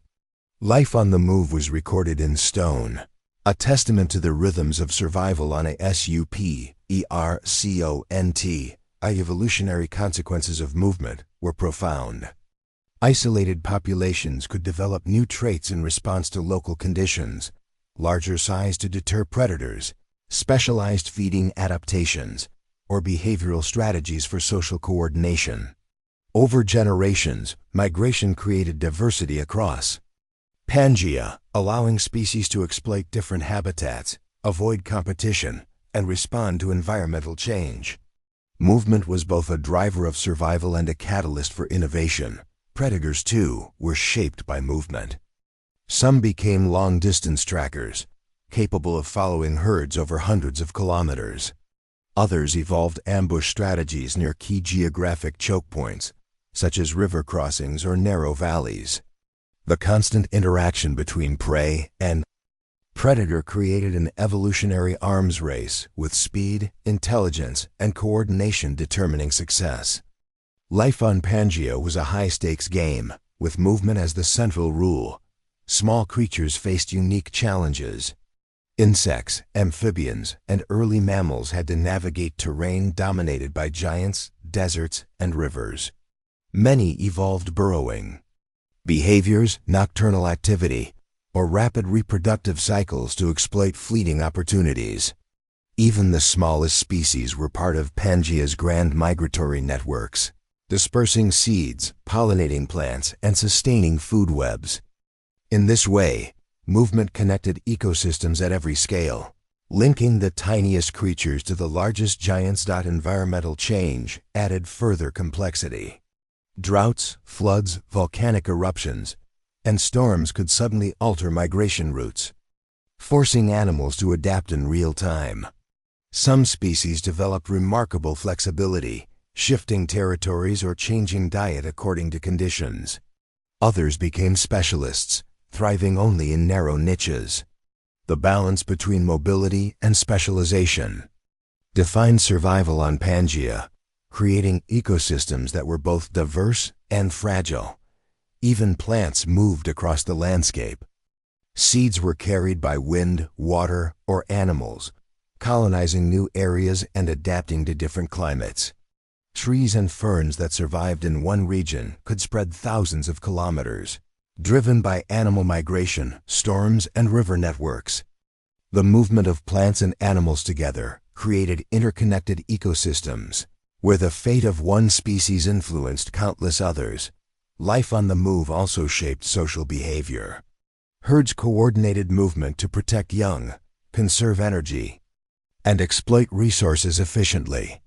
Predators often hunted cooperatively, using strategy and timing to overcome prey. Even small creatures evolved social structures, from burrow-sharing mammals to flocking birds. Movement was not just physical, it shaped behavior, intelligence, and ecological interactions across the supercontinent. In essence, Pangaea was a world defined by motion. Survival depended on understanding, anticipating, and responding to environmental cues. Migration, dispersal, and adaptation created complex networks linking deserts, forests, rivers, and mountains. Evolution was driven not only by predation or competition, but by the very necessity of moving across massive landscapes. Life on Pangaea was never static. It was a story of perpetual motion, innovation, and resilience. As we reflect on the rhythms of movement across Pangaea, it becomes clear that migration was more than survival. It was a force shaping ecosystems, driving evolution, and connecting the supercontinent's diverse habitats. From the largest herbivores traveling in herds to the smallest mammals seeking shelter and resources, movement was the pulse of life, the invisible thread linking creatures to the land, and one of the most powerful engines of adaptation and change. Story of Life on the Move reminds us that survival was not a matter of strength alone, but of strategy, timing, and flexibility. Species that mastered mobility thrived, while those that could not adapt faded into extinction. Pangaea's vast landscapes were both a challenge and an opportunity, and the ability to move across them was the key to enduring the supercontinent's trials. Chapter 10. The Breakup Begins. 2,000 words. After millions of years of unity, Pangaea, a supercontinent that dominated the planet, began to fracture. The forces that had forged it were now working in reverse, slowly but inexorably tearing the landmass apart. This breakup was not sudden. It was a slow, dramatic process shaped by tectonic movement, volcanic activity, and shifting oceans. Yet, its impact was profound, reshaping ecosystems, influencing evolution, and setting the stage for the continents we recognize today. The process began deep within the Earth. Heat from the planet's core caused mantle plumes to rise, exerting upward pressure on the crust. Stresses built along fault lines, causing the brittle rocks to crack and creating rift zones, linear fractures where the land began to stretch and thin. Lava sometimes welled up from these cracks, adding new rock and forcing further separation. Over millions of years, these rifts widened, eventually splitting Pangaea into distinct landmasses, Laurasia to the north and Gondwana to the south. The effects of this breakup rippled across ecosystems. Rivers changed course, mountains uplifted, and coastlines shifted. Species that had once roamed freely across vast tracts of land suddenly found themselves isolated, separated by new seas or inhospitable terrain. Isolation was a powerful driver of evolution. Populations diverged, developing unique traits in response to local climates, predators, and vegetation. In some cases, the split gave rise to entirely new lineages, creating biodiversity that would echo through the Mesozoic and beyond. Sea levels rose and fell as rifts deepened. Flooding reshaped coastal ecosystems, creating shallow inland seas that became rich nurseries for marine life. These newly formed seaways also acted as barriers, preventing terrestrial animals from crossing and isolating populations. Over time, the fragmentation of habitats forced migration along narrower corridors, concentrated competition for resources, and accelerated adaptation. Pangaea's breakup was a catalyst for evolutionary change on both land and sea. Volcanic activity accompanied the rifting process. As the crust stretched, magma erupted at the surface, forming new volcanic islands, plateaus, and lava flows. These eruptions could devastate local habitats but also created fertile soils over time, allowing plants and the animals that depended on them to colonize new areas. Volcanism during the breakup wasn't merely destructive, it was a transformative force, reshaping landscapes and laying the groundwork for future ecosystems. The climate responded to these tectonic shifts as well. As the supercontinent fragmented, wind patterns, rainfall distribution, and ocean currents changed dramatically. Interior deserts that had once stretched across Pangaea's heart became more fragmented, while coastal regions experienced new monsoon patterns. Temperature gradients shifted, influencing migration, reproductive cycles, and vegetation growth. Life was forced to adapt to not just changing geography, but shifting climate as well. The breakup also accelerated ocean circulation.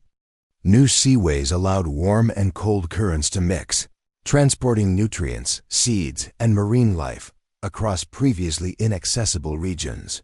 Coastal marine ecosystems flourished in these newly connected waters, while isolated inland seas became evolutionary laboratories. The oceans, like the land, became dynamic arenas of change, driven by the fracturing of the supercontinent. Fossil evidence captures the impact of these transformations. Marine fossils in newly formed basins show species colonizing fresh habitats, while terrestrial fossils reveal divergent evolution in isolated populations. Plant fossils indicate shifts in vegetation patterns, as some species expanded into newly fertile areas while others were confined to shrinking refuges. Even microscopic evidence, such as pollen and spores, records the subtle reshaping of ecosystems in response to continental breakup. For terrestrial animals, the consequences were dramatic. Large herbivores that once had access to vast grazing grounds faced fragmented landscapes, forcing changes in diet, migration patterns, and social behavior. Predators adapted to narrower hunting territories, developing new strategies to exploit limited prey populations. In some regions, isolation led to dwarfing or gigantism, evolutionary responses to the specific conditions imposed by a shrinking habitat. The breakup also set the stage for long-term continental drift. Over tens of millions of years, Laurasia and Gondwana would themselves fracture into the continents we know today: North America, Europe, Asia, Africa, South America, Antarctica, and Australia. Each rift, each volcanic eruption, each sea level change contributed to the gradual assembly of our modern planet.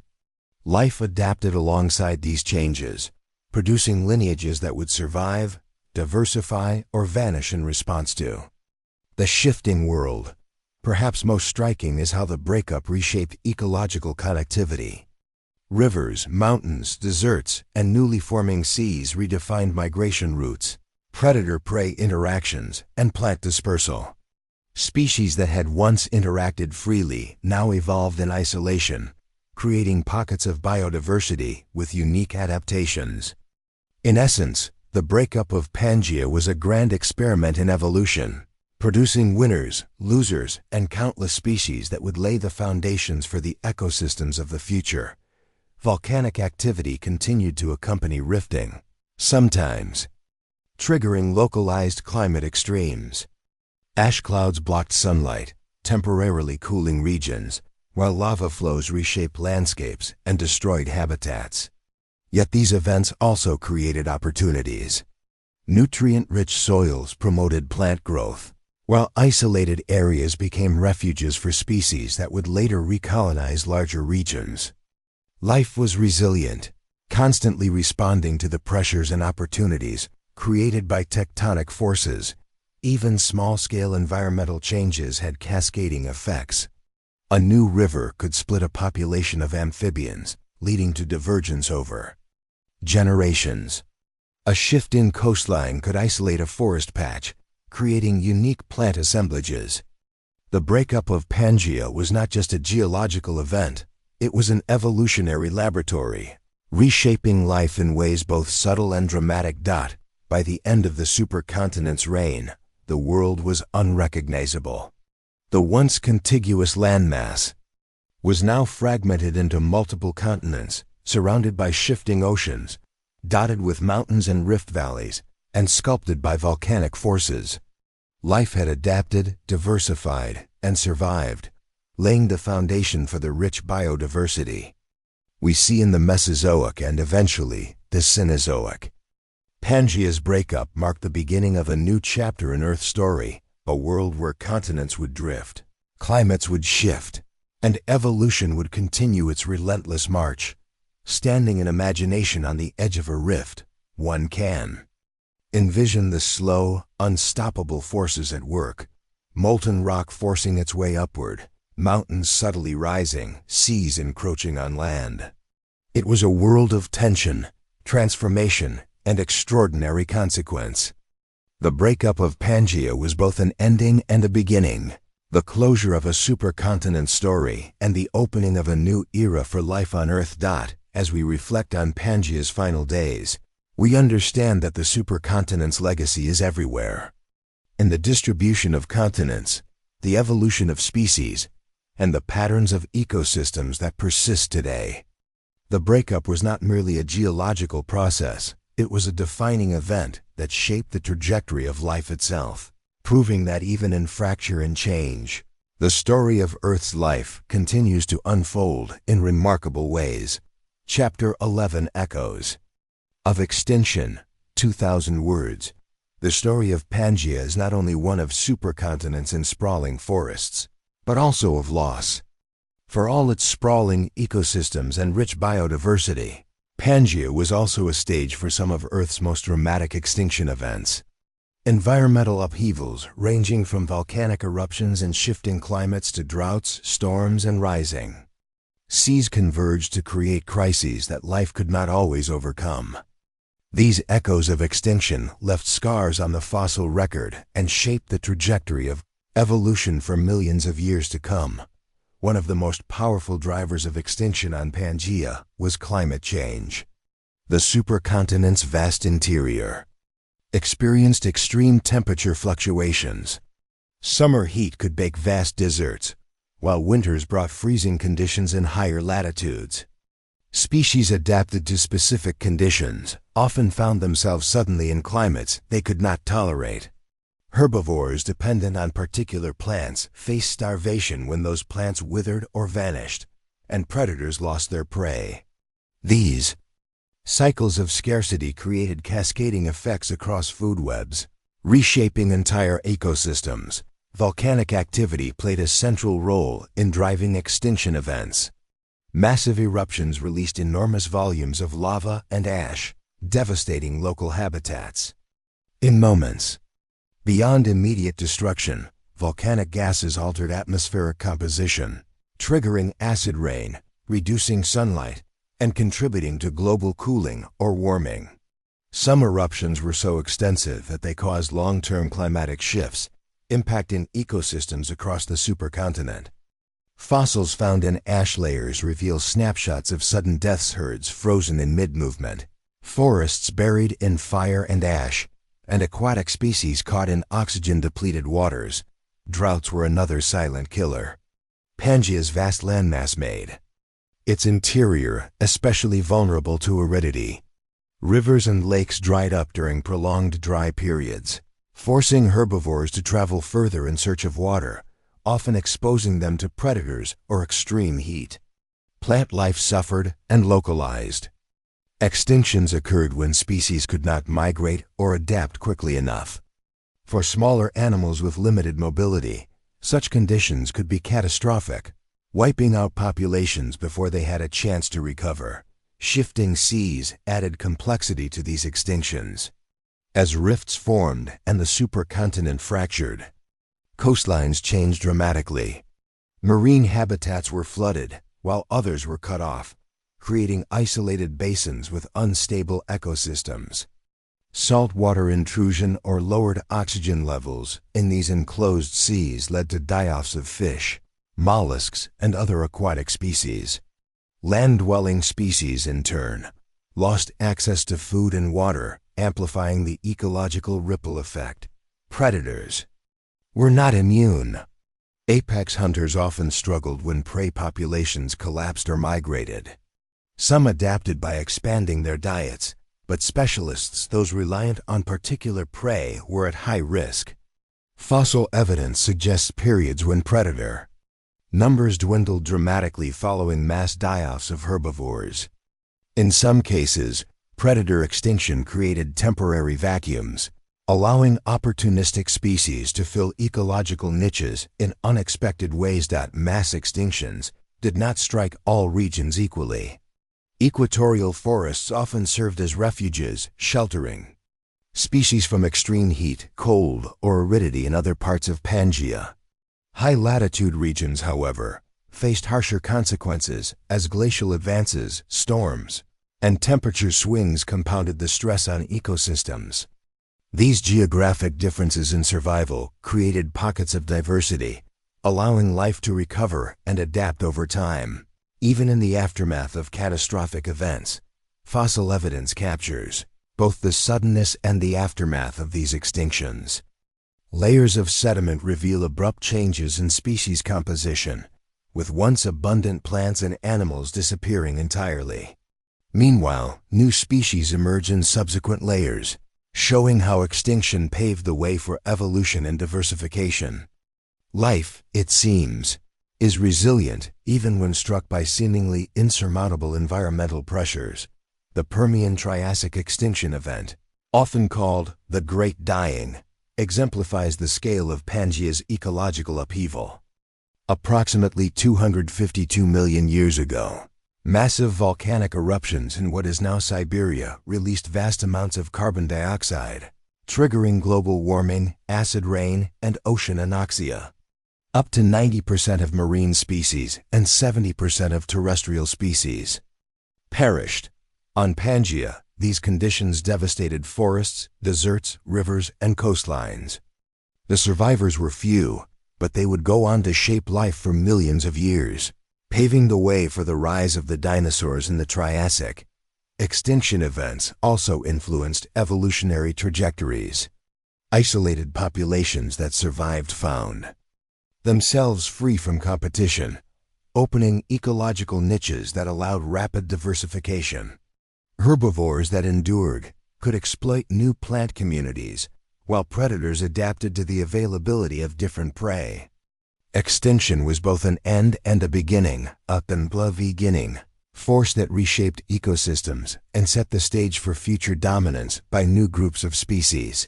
Small-scale extinctions occurred continuously alongside these mass events. Localized volcanic eruptions, floods, and droughts created pockets of habitat loss, testing the adaptability of species. Some animals evolved remarkable resilience, developing behaviors such as burrowing, hibernation, or social cooperation to survive temporary disasters. Others vanished entirely, leaving fossil traces as silent reminders of life that once thrived. Interextinction also drove innovation. The loss of dominant species allowed others to experiment, adapt, and flourish. Insects diversified in response to the collapse of certain plant groups. Amphibians and reptiles developed new hunting strategies or reproductive adaptations. Even the smallest organisms played pivotal roles in rebuilding ecosystems. Pangaea's extinctions were catalysts, reshaping life and driving the emergence of entirely new communities. In essence, Pangaea was a world in constant flux, where catastrophe and opportunity intertwined. Life's persistence depended on adaptability, mobility, and resilience. Species that could respond to shifting climates, fragmented habitats, and food scarcity survived, while others faded into extinction. The echoes of these events reverberate through the fossil record, telling stories of struggle, survival, and transformation across millions of years. As we examine these echoes, it becomes clear that extinction was not merely an endpoint, but a force that drove evolution, innovation, and ecological complexity. The cycles of loss and recovery shaped Pangaea's landscapes, forests, deserts, rivers, and oceans. They defined the patterns of life that would carry forward into the Mesozoic, setting the stage for the rise of dinosaurs, mammals, and the modern ecosystems we recognize today. The story of Pangaea's extinctions is both humbling and awe-inspiring. It reminds us that life is simultaneously fragile and resilient, vulnerable to environmental pressures, yet capable of remarkable recovery. Even as species vanished, new opportunities emerged, shaping the course of evolution and leaving an enduring legacy. Extinction in Pangaea was not an end, but a transformative force, echoing through time. Chapter 12. Hidden Oceans and Lost Lands, expanded. 2,000+ words. Beneath Pangaea's towering mountains, sprawling forests, and vast deserts lay a hidden world of water, shallow seas, inland lakes, and submerged regions that few species could navigate fully. These hidden oceans were not empty voids. They were bustling centers of life, migration, and ecological experimentation. While the land above demanded adaptation to heat, drought, and predators, the waters beneath created their own challenges and opportunities, shaping life in ways that are only now coming into focus through fossils and geological evidence. Shallow seas along rift zones and continental edges teemed with life. Schools of fish, early marine reptiles, and mollusks thrived in nutrient-rich waters, creating a delicate balance between predator and prey. The ebb and flow of these waters shaped the landscapes around them. Coastal forests depended on occasional floods for nutrients, while tidal zones became nurseries for juvenile species. Ancient corals and stromatolites built reefs that offered shelter to countless organisms, from tiny crustaceans to larger, agile swimmers. These submerged habitats acted as both refuges and stepping stones for life moving between ecosystems. Inland lakes, though smaller than seas, were equally critical. Fed by rivers and seasonal rainfall, these bodies of water acted as oases in arid regions, attracting herbivores, predators, and even early amphibious species. Fossil evidence suggests that fish and aquatic reptiles in these lakes adapted rapidly to fluctuating water levels. Some developed traits for shallow, oxygen-poor waters, while others became highly mobile, able to traverse between lakes during dry periods. The dynamic nature of these hidden aquatic systems meant that life had to be flexible, inventive, and resilient. Submerged lands tell a story of opportunity as well as loss. Rising sea levels gradually drowned low-lying regions, forcing terrestrial species to either migrate or perish. Forests once stretching along coasts became islands, shrinking habitats that concentrated competition and predator-prey interactions. Herbivores, for example, faced limited forage, forcing adaptations in diet and foraging behavior. Predators adjusted accordingly, exploiting new patterns in prey movement. In these submerged landscapes, extinction and innovation walked hand in hand, shaping the evolutionary path of many species. Volcanic activity beneath or near water added a dramatic layer to this story. Underwater eruptions and lava flows created new islands and seamounts, which acted as isolated laboratories for evolution. Life adapted to the unique conditions of these volcanic regions, nutrient-rich, but volatile, leading to specialized species found nowhere else. Fossilized reefs and volcanic rock layers provide clues about these submerged habitats, revealing snapshots of ecosystems that were both fragile and extraordinarily diverse. Hidden oceans were also crucial corridors. Species dispersed across them, using currents, tides, and seasonal flooding to colonize distant areas. Plants relied on water currents to carry seeds, while fish and amphibians migrated along interconnected waterways. Even terrestrial animals benefited indirectly. Rivers and deltas linked regions, allowing species to traverse broader landscapes without crossing inhospitable terrain. In this sense, hidden oceans were bridges as much as they were barriers connecting life across vast stretches of Pangaea. Isolation created by rising seas had profound evolutionary consequences. Populations trapped on islands or peninsulas developed unique adaptations, often radically different from their mainland relatives. These evolutionary experiments produced both giants and dwarfs, specialized feeders, and uniquely social species. Fossil evidence from submerged regions shows patterns of speciation directly linked to these isolated habitats, a reminder that hidden oceans were engines of biodiversity. Coastal areas and tidal flats offered another stage for life's ingenuity. Organisms adapted to shifting tides, brackish water, and intermittent flooding. Amphibians developed the ability to survive in both water and on land. Small reptiles and early mammals exploited the rich food sources at the water's edge. Even insects and invertebrates evolved strategies to cope with alternating wet and dry conditions. These zones were bustling centers of evolutionary activity, often overlooked in the grand narrative of Pangaea. The hidden oceans also influenced global climate and weather patterns. Expansive inland seas moderated temperatures, bringing humidity to arid regions and stabilizing local microclimates. Ocean currents transported heat and nutrients, shaping coastal and even inland ecosystems. In some cases, submerged volcanic islands and seamounts altered currents and created local weather patterns, influencing rainfall, storm frequency, and vegetation growth on adjacent lands. Life, it seems, responded not only to the land it occupied, but to the hidden oceans that pulsed silently beneath it. Some of today's continental shelves are the remnants of these lost lands. Fossils discovered underwater reveal entire forests, river systems, and coastal habitats buried beneath layers of sediment. Fossilized footprints, plant impressions, and shell beds preserve evidence of life that once thrived there. These submerged regions are not merely geological relics. They are archives of ecological history, showing how species navigated changes in sea level, climate, and geography. The interplay between terrestrial and aquatic ecosystems was particularly complex. As seas encroached, animals adapted by developing amphibious behaviors or new foraging strategies. Birds and early gliding reptiles may have exploited both land and water, feeding along coastlines or in shallow seas. Small mammals and insects found refuge in marshy areas, while fish and reptiles adapted to fluctuating oxygen levels or shifting salinity.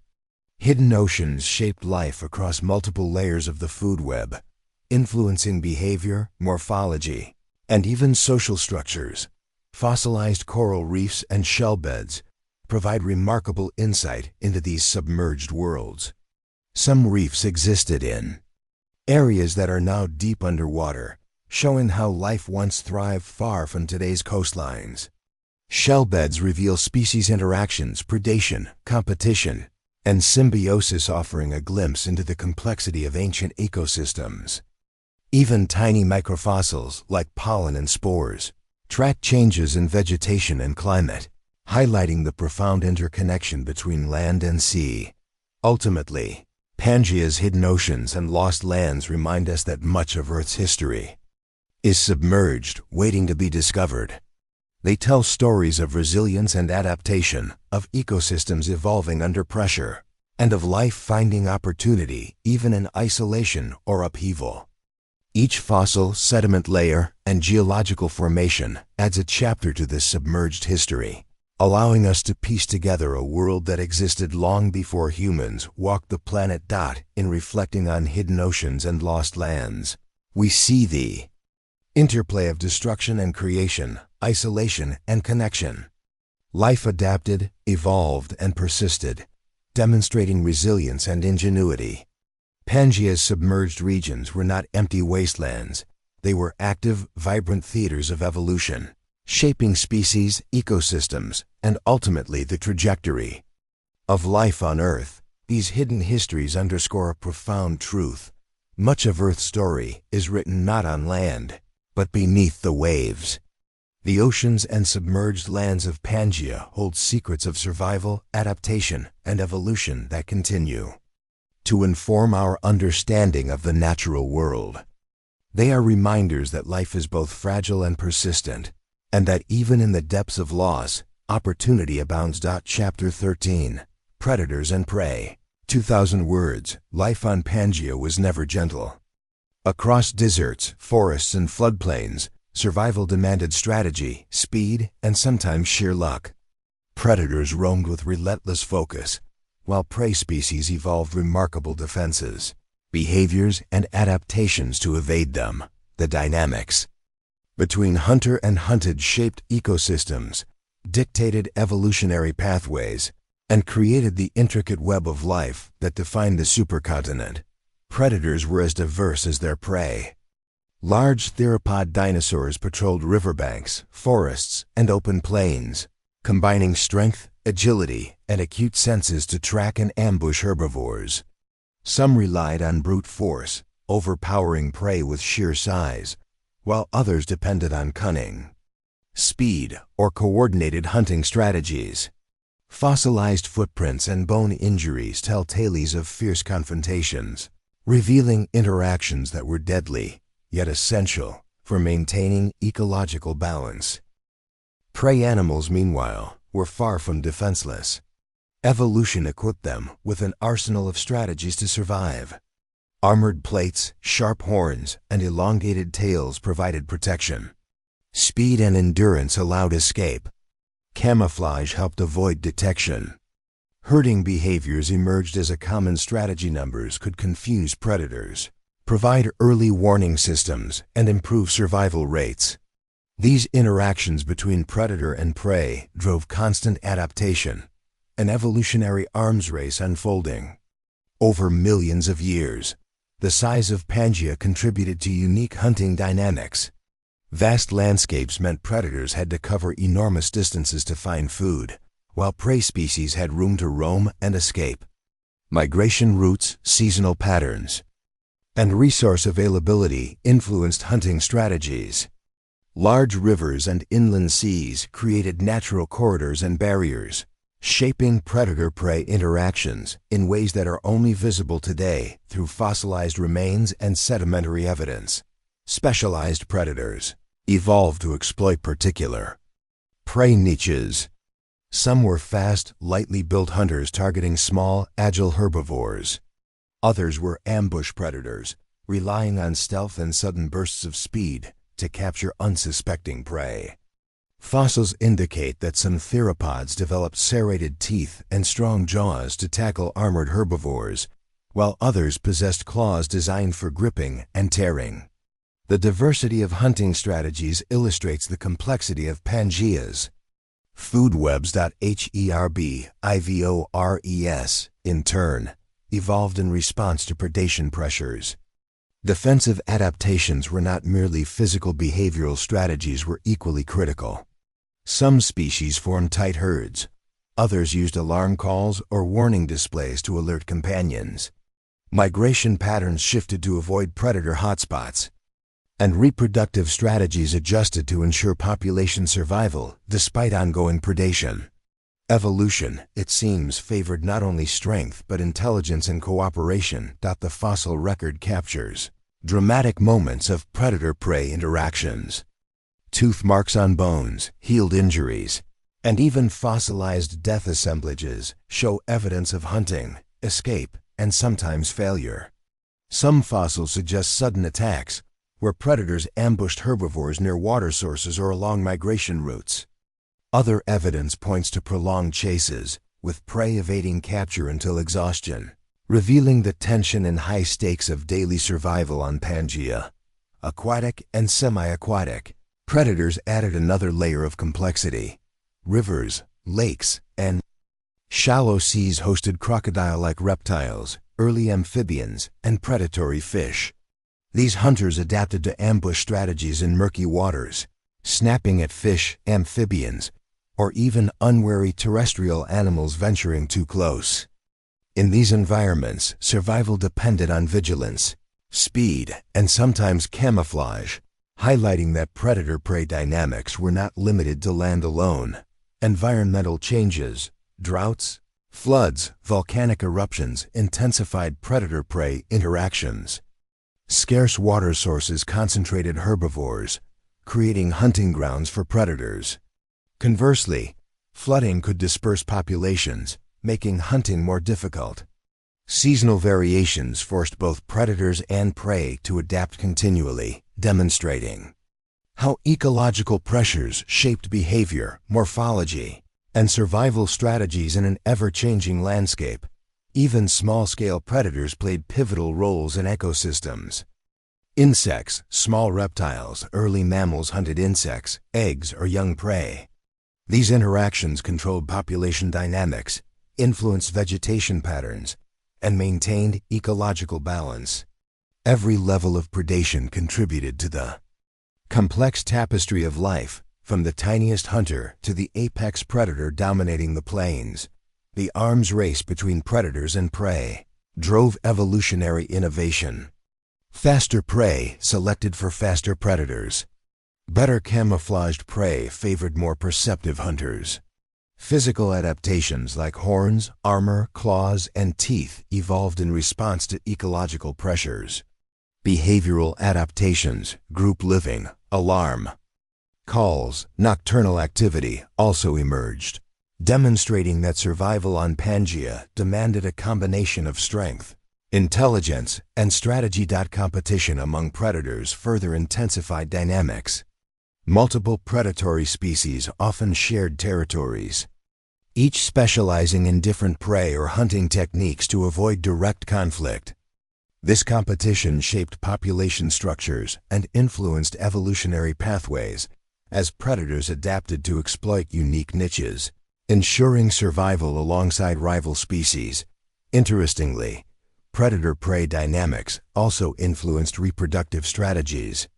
Some herbivores reproduced in large numbers to offset predation losses, while others timed birthing seasons to coincide with periods of relative safety.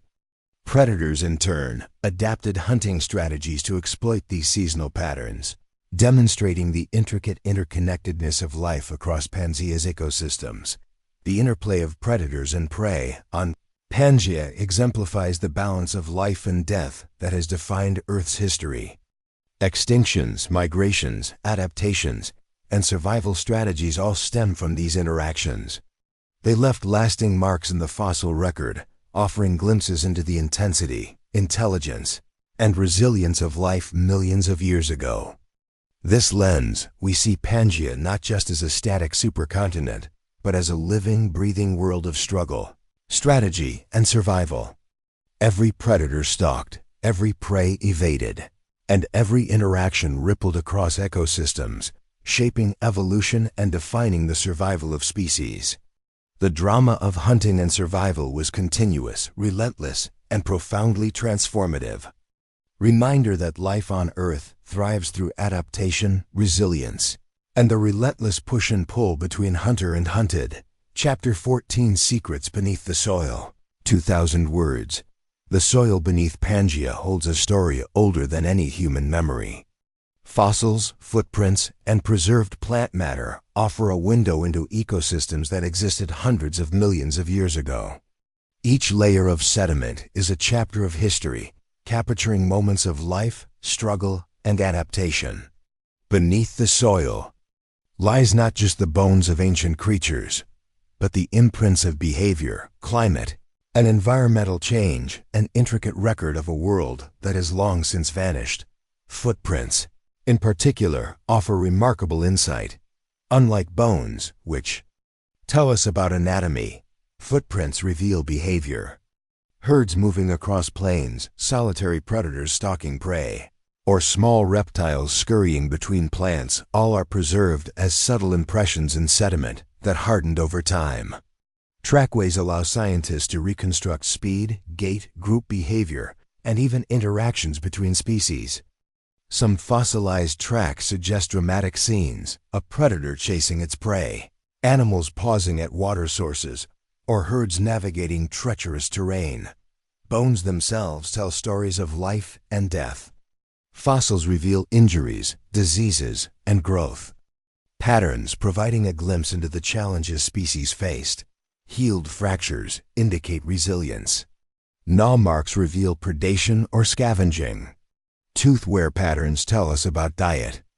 In combination with footprints, bones create a multi-dimensional picture of Pangaea's ecosystems, dynamic, interconnected, and full of life. Plants preserved in soil layers illuminate landscapes long vanished. Fossilized leaves, pollen, and seeds reveal forest types, grasslands, and desert vegetation. These plant fossils help reconstruct climates, showing periods of wet abundance and times of drought stress. They also hint at interactions with herbivores, bite marks on leaves, pollen, dispersal patterns, and even chemical defenses that plants evolve to deter feeding. Together with animal fossils, these botanical clues create a vivid reconstruction of Pangaea's landscapes. Soil composition itself holds secrets. Layers of ash from volcanic eruptions, sediment from rivers, and mineral deposits indicate environmental events that shaped life. Sudden ash layers reveal catastrophic volcanic activity, sometimes correlating with mass mortality events. River sediments show how landscapes shifted over time, creating new habitats and corridors for species migration. Even subtle variations in soil chemistry can indicate past flooding, droughts, or salinity changes that influenced ecosystem composition. Fossil burrows and nests add another layer of insight. Many small reptiles, early mammals, and insects left structures in soil that reveal behavior, reproductive strategies, and interactions with the environment. Burrows provided protection from predators and extreme weather, while nests reveal care for young, social organization, and even early examples of complex behavior. These structures transform soil living record, preserving not just bones, but the actions and strategies of species that inhabited Pangaea. Coprolite's fossilized droppings might seem unremarkable at first glance, but they offer invaluable information about diet, digestion, and ecological interactions. Analysis of coprolites shows which plants were consumed, the prevalence of certain prey species, and even the presence of parasites. This kind of evidence helps reconstruct food webs, predator-prey dynamics, and the nutritional challenges of life on Pangaea. Microfossils such as pollen, spores, and tiny skeletal fragments are equally revealing. They can indicate climate patterns, plant diversity, and the presence of specific ecological niches. Tiny aquatic organisms preserved in soil layers reveal the conditions of ponds, lakes, and river deltas. Over time, these microfossils accumulate, creating a continuous record of environmental change that complements the larger fossils of megafauna. In some regions, fossil assemblages capture moments frozen in time.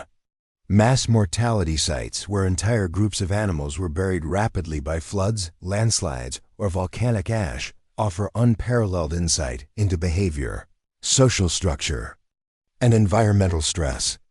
These time capsules allow scientists to see herd structure, predator-prey ratios, and even migration patterns.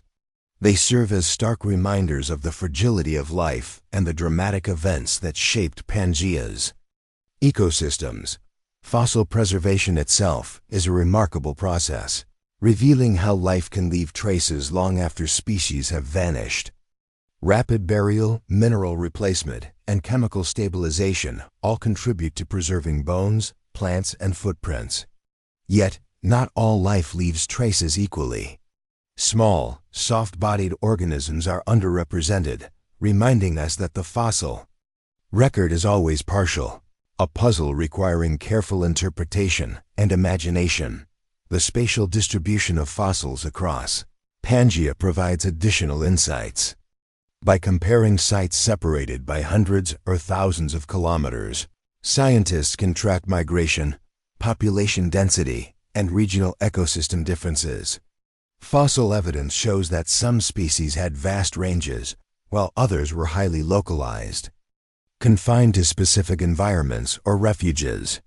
These patterns inform our understanding of adaptation, dispersal, and ecological specialization in response to Pangaea's diverse climates. Soil and fossils together reveal long-term changes. Layers of sediment preserve records of sea level rise and fall, desert expansion, forest growth and collapse, and glacial influence at higher latitudes.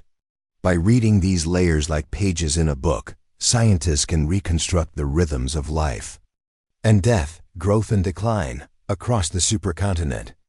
The soil becomes more than dirt. It is a chronicle of survival, adaptation, and extinction.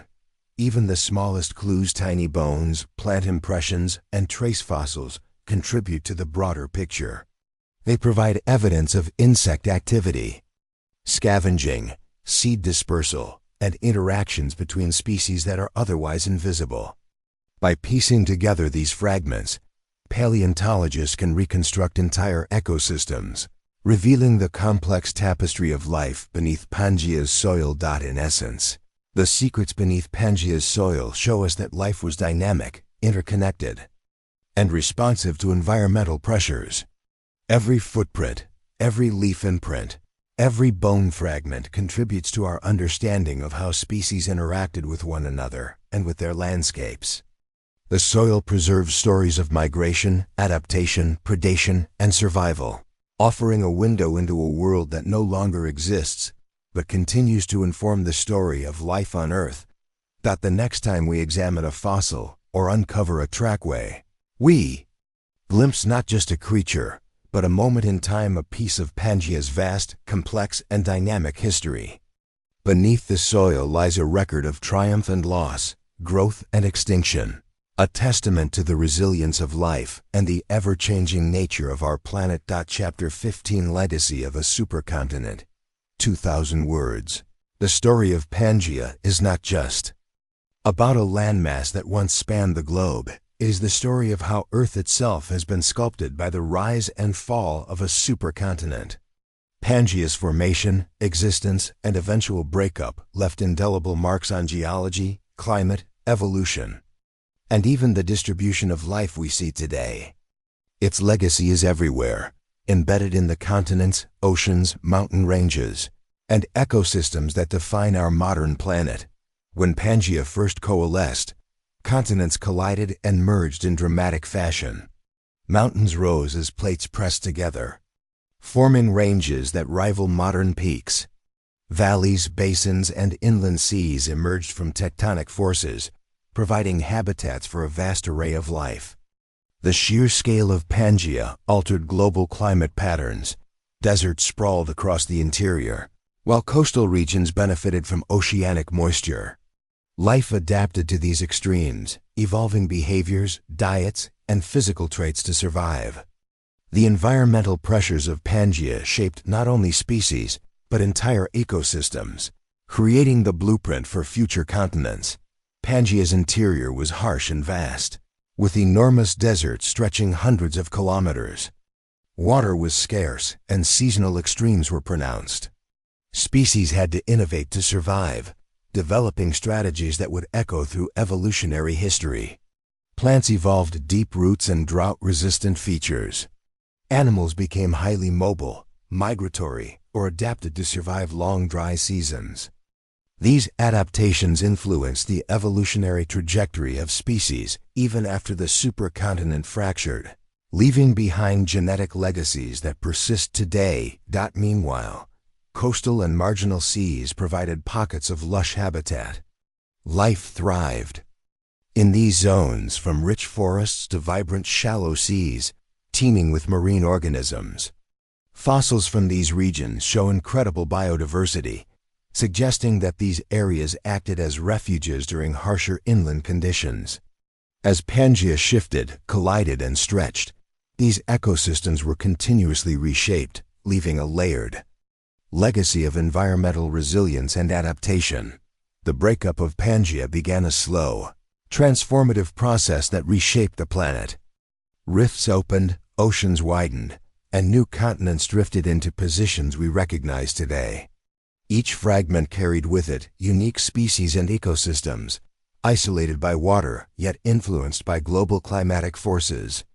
This isolation drove evolution in new directions.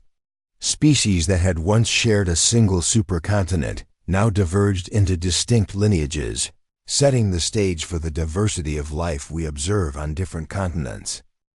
Modern mountain ranges, deserts, and ocean currents all bear Pangaea's imprint. The Appalachian Mountains, for example, are remnants of tectonic collisions during Pangaea's formation. The distribution of fossil species across continents like similar reptile and plant fossils found in Africa and South America tells a story of shared history and continental drift. Even patterns of modern ocean currents and climate zones can trace their roots back to the configuration of land and sea during the age of Pangaea. Life itself carries Pangaea's legacy in surprising ways. Genetic evidence shows that species separated by vast oceans today once shared common ancestors on the supercontinent. Plant families, insect groups, and vertebrates reveal evolutionary connections spanning continents. Migration pathways, adaptive strategies, and ecological relationships established during Pangaea's reign influenced survival long after the continents drifted apart. In a sense, the organisms of today are living echoes of the supercontinent's ecological experiments. Volcanic activity and mountain formation during Pangaea's existence also shaped the Earth's geology and atmosphere. Massive eruptions released gases and particulates, influencing climate patterns and triggering extinction events. Mountain ranges created rain shadows, influencing vegetation patterns and biodiversity. Rivers carved valleys that would guide species migrations for millions of years. The physical and environmental legacies of Pangaea remain central to understanding Earth's dynamic history. The breakup of Pangaea was not instantaneous. It occurred over tens of millions of years. As continents drifted, new oceans formed, climates changed, and species faced fresh challenges. The opening of the Atlantic, the formation of the Indian Ocean, and the gradual separation of Antarctica, Australia, and other land masses created diverse environments, isolating species and prompting adaptive radiations. Each shift left an imprint, from fossil distributions to climatic consequences that ripple into the present. Paleontological evidence underscores the profound influence of Pangaea's legacy on life. Fossils of similar species on now distant continents reveal the supercontinent's role in shaping evolution.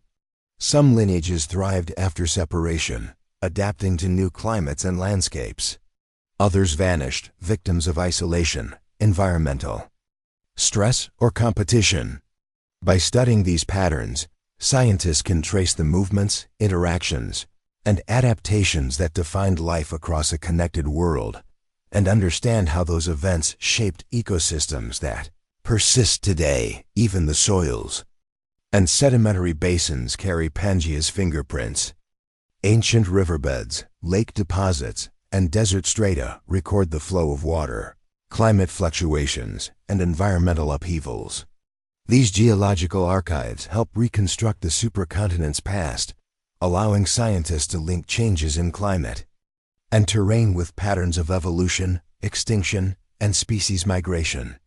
Pangaea's soils, quite literally, are repositories of history. Today, the continents we inhabit are the fractured remnants of this great landmass. Mountains, plains, deserts, and oceans tell the story of tectonic collision, drift, and transformation. Species that inhabit these lands, whether in South America, Africa, or Australia, reflect an evolutionary heritage shaped by Pangaea's unity and division. Even human understanding of biogeography, climate systems, And evolutionary patterns depends on recognizing the supercontinent's enduring influence. In essence, Pangaea's rise and fall were not merely geological events, they were transformative episodes in Earth's story. They dictated where oceans would flow, how climates would form, and how life would adapt, migrate, and evolve. The supercontinent's legacy is everywhere, in fossils, mountain ranges, ocean currents, and even the genetic makeup of modern species. Reflecting on Pangaea, we see a planet in motion, a world shaped by forces beyond human comprehension, yet leaving fingerprints that endure in landscapes, life, and climate. The supercontinent was both a cradle and a crucible for life, a unifying force that shaped Earth's past and continues to influence its present. Its story reminds us that continents are alive in their own way, shifting, reshaping, and forever molding the destiny of life upon them. Pangaea's legacy is a testament to the power of connectivity and separation, of adaptation and survival, and of the persistent influence of deep time. Every mountain, river, and fossil tells a piece of the story, guiding our understanding of Earth and the intricate web of life it sustains. In contemplating Pangaea, we glimpse the vast, intertwined history that shaped our world and recognize that the echoes of this supercontinent continue to resonate in the landscapes and ecosystems we call home today.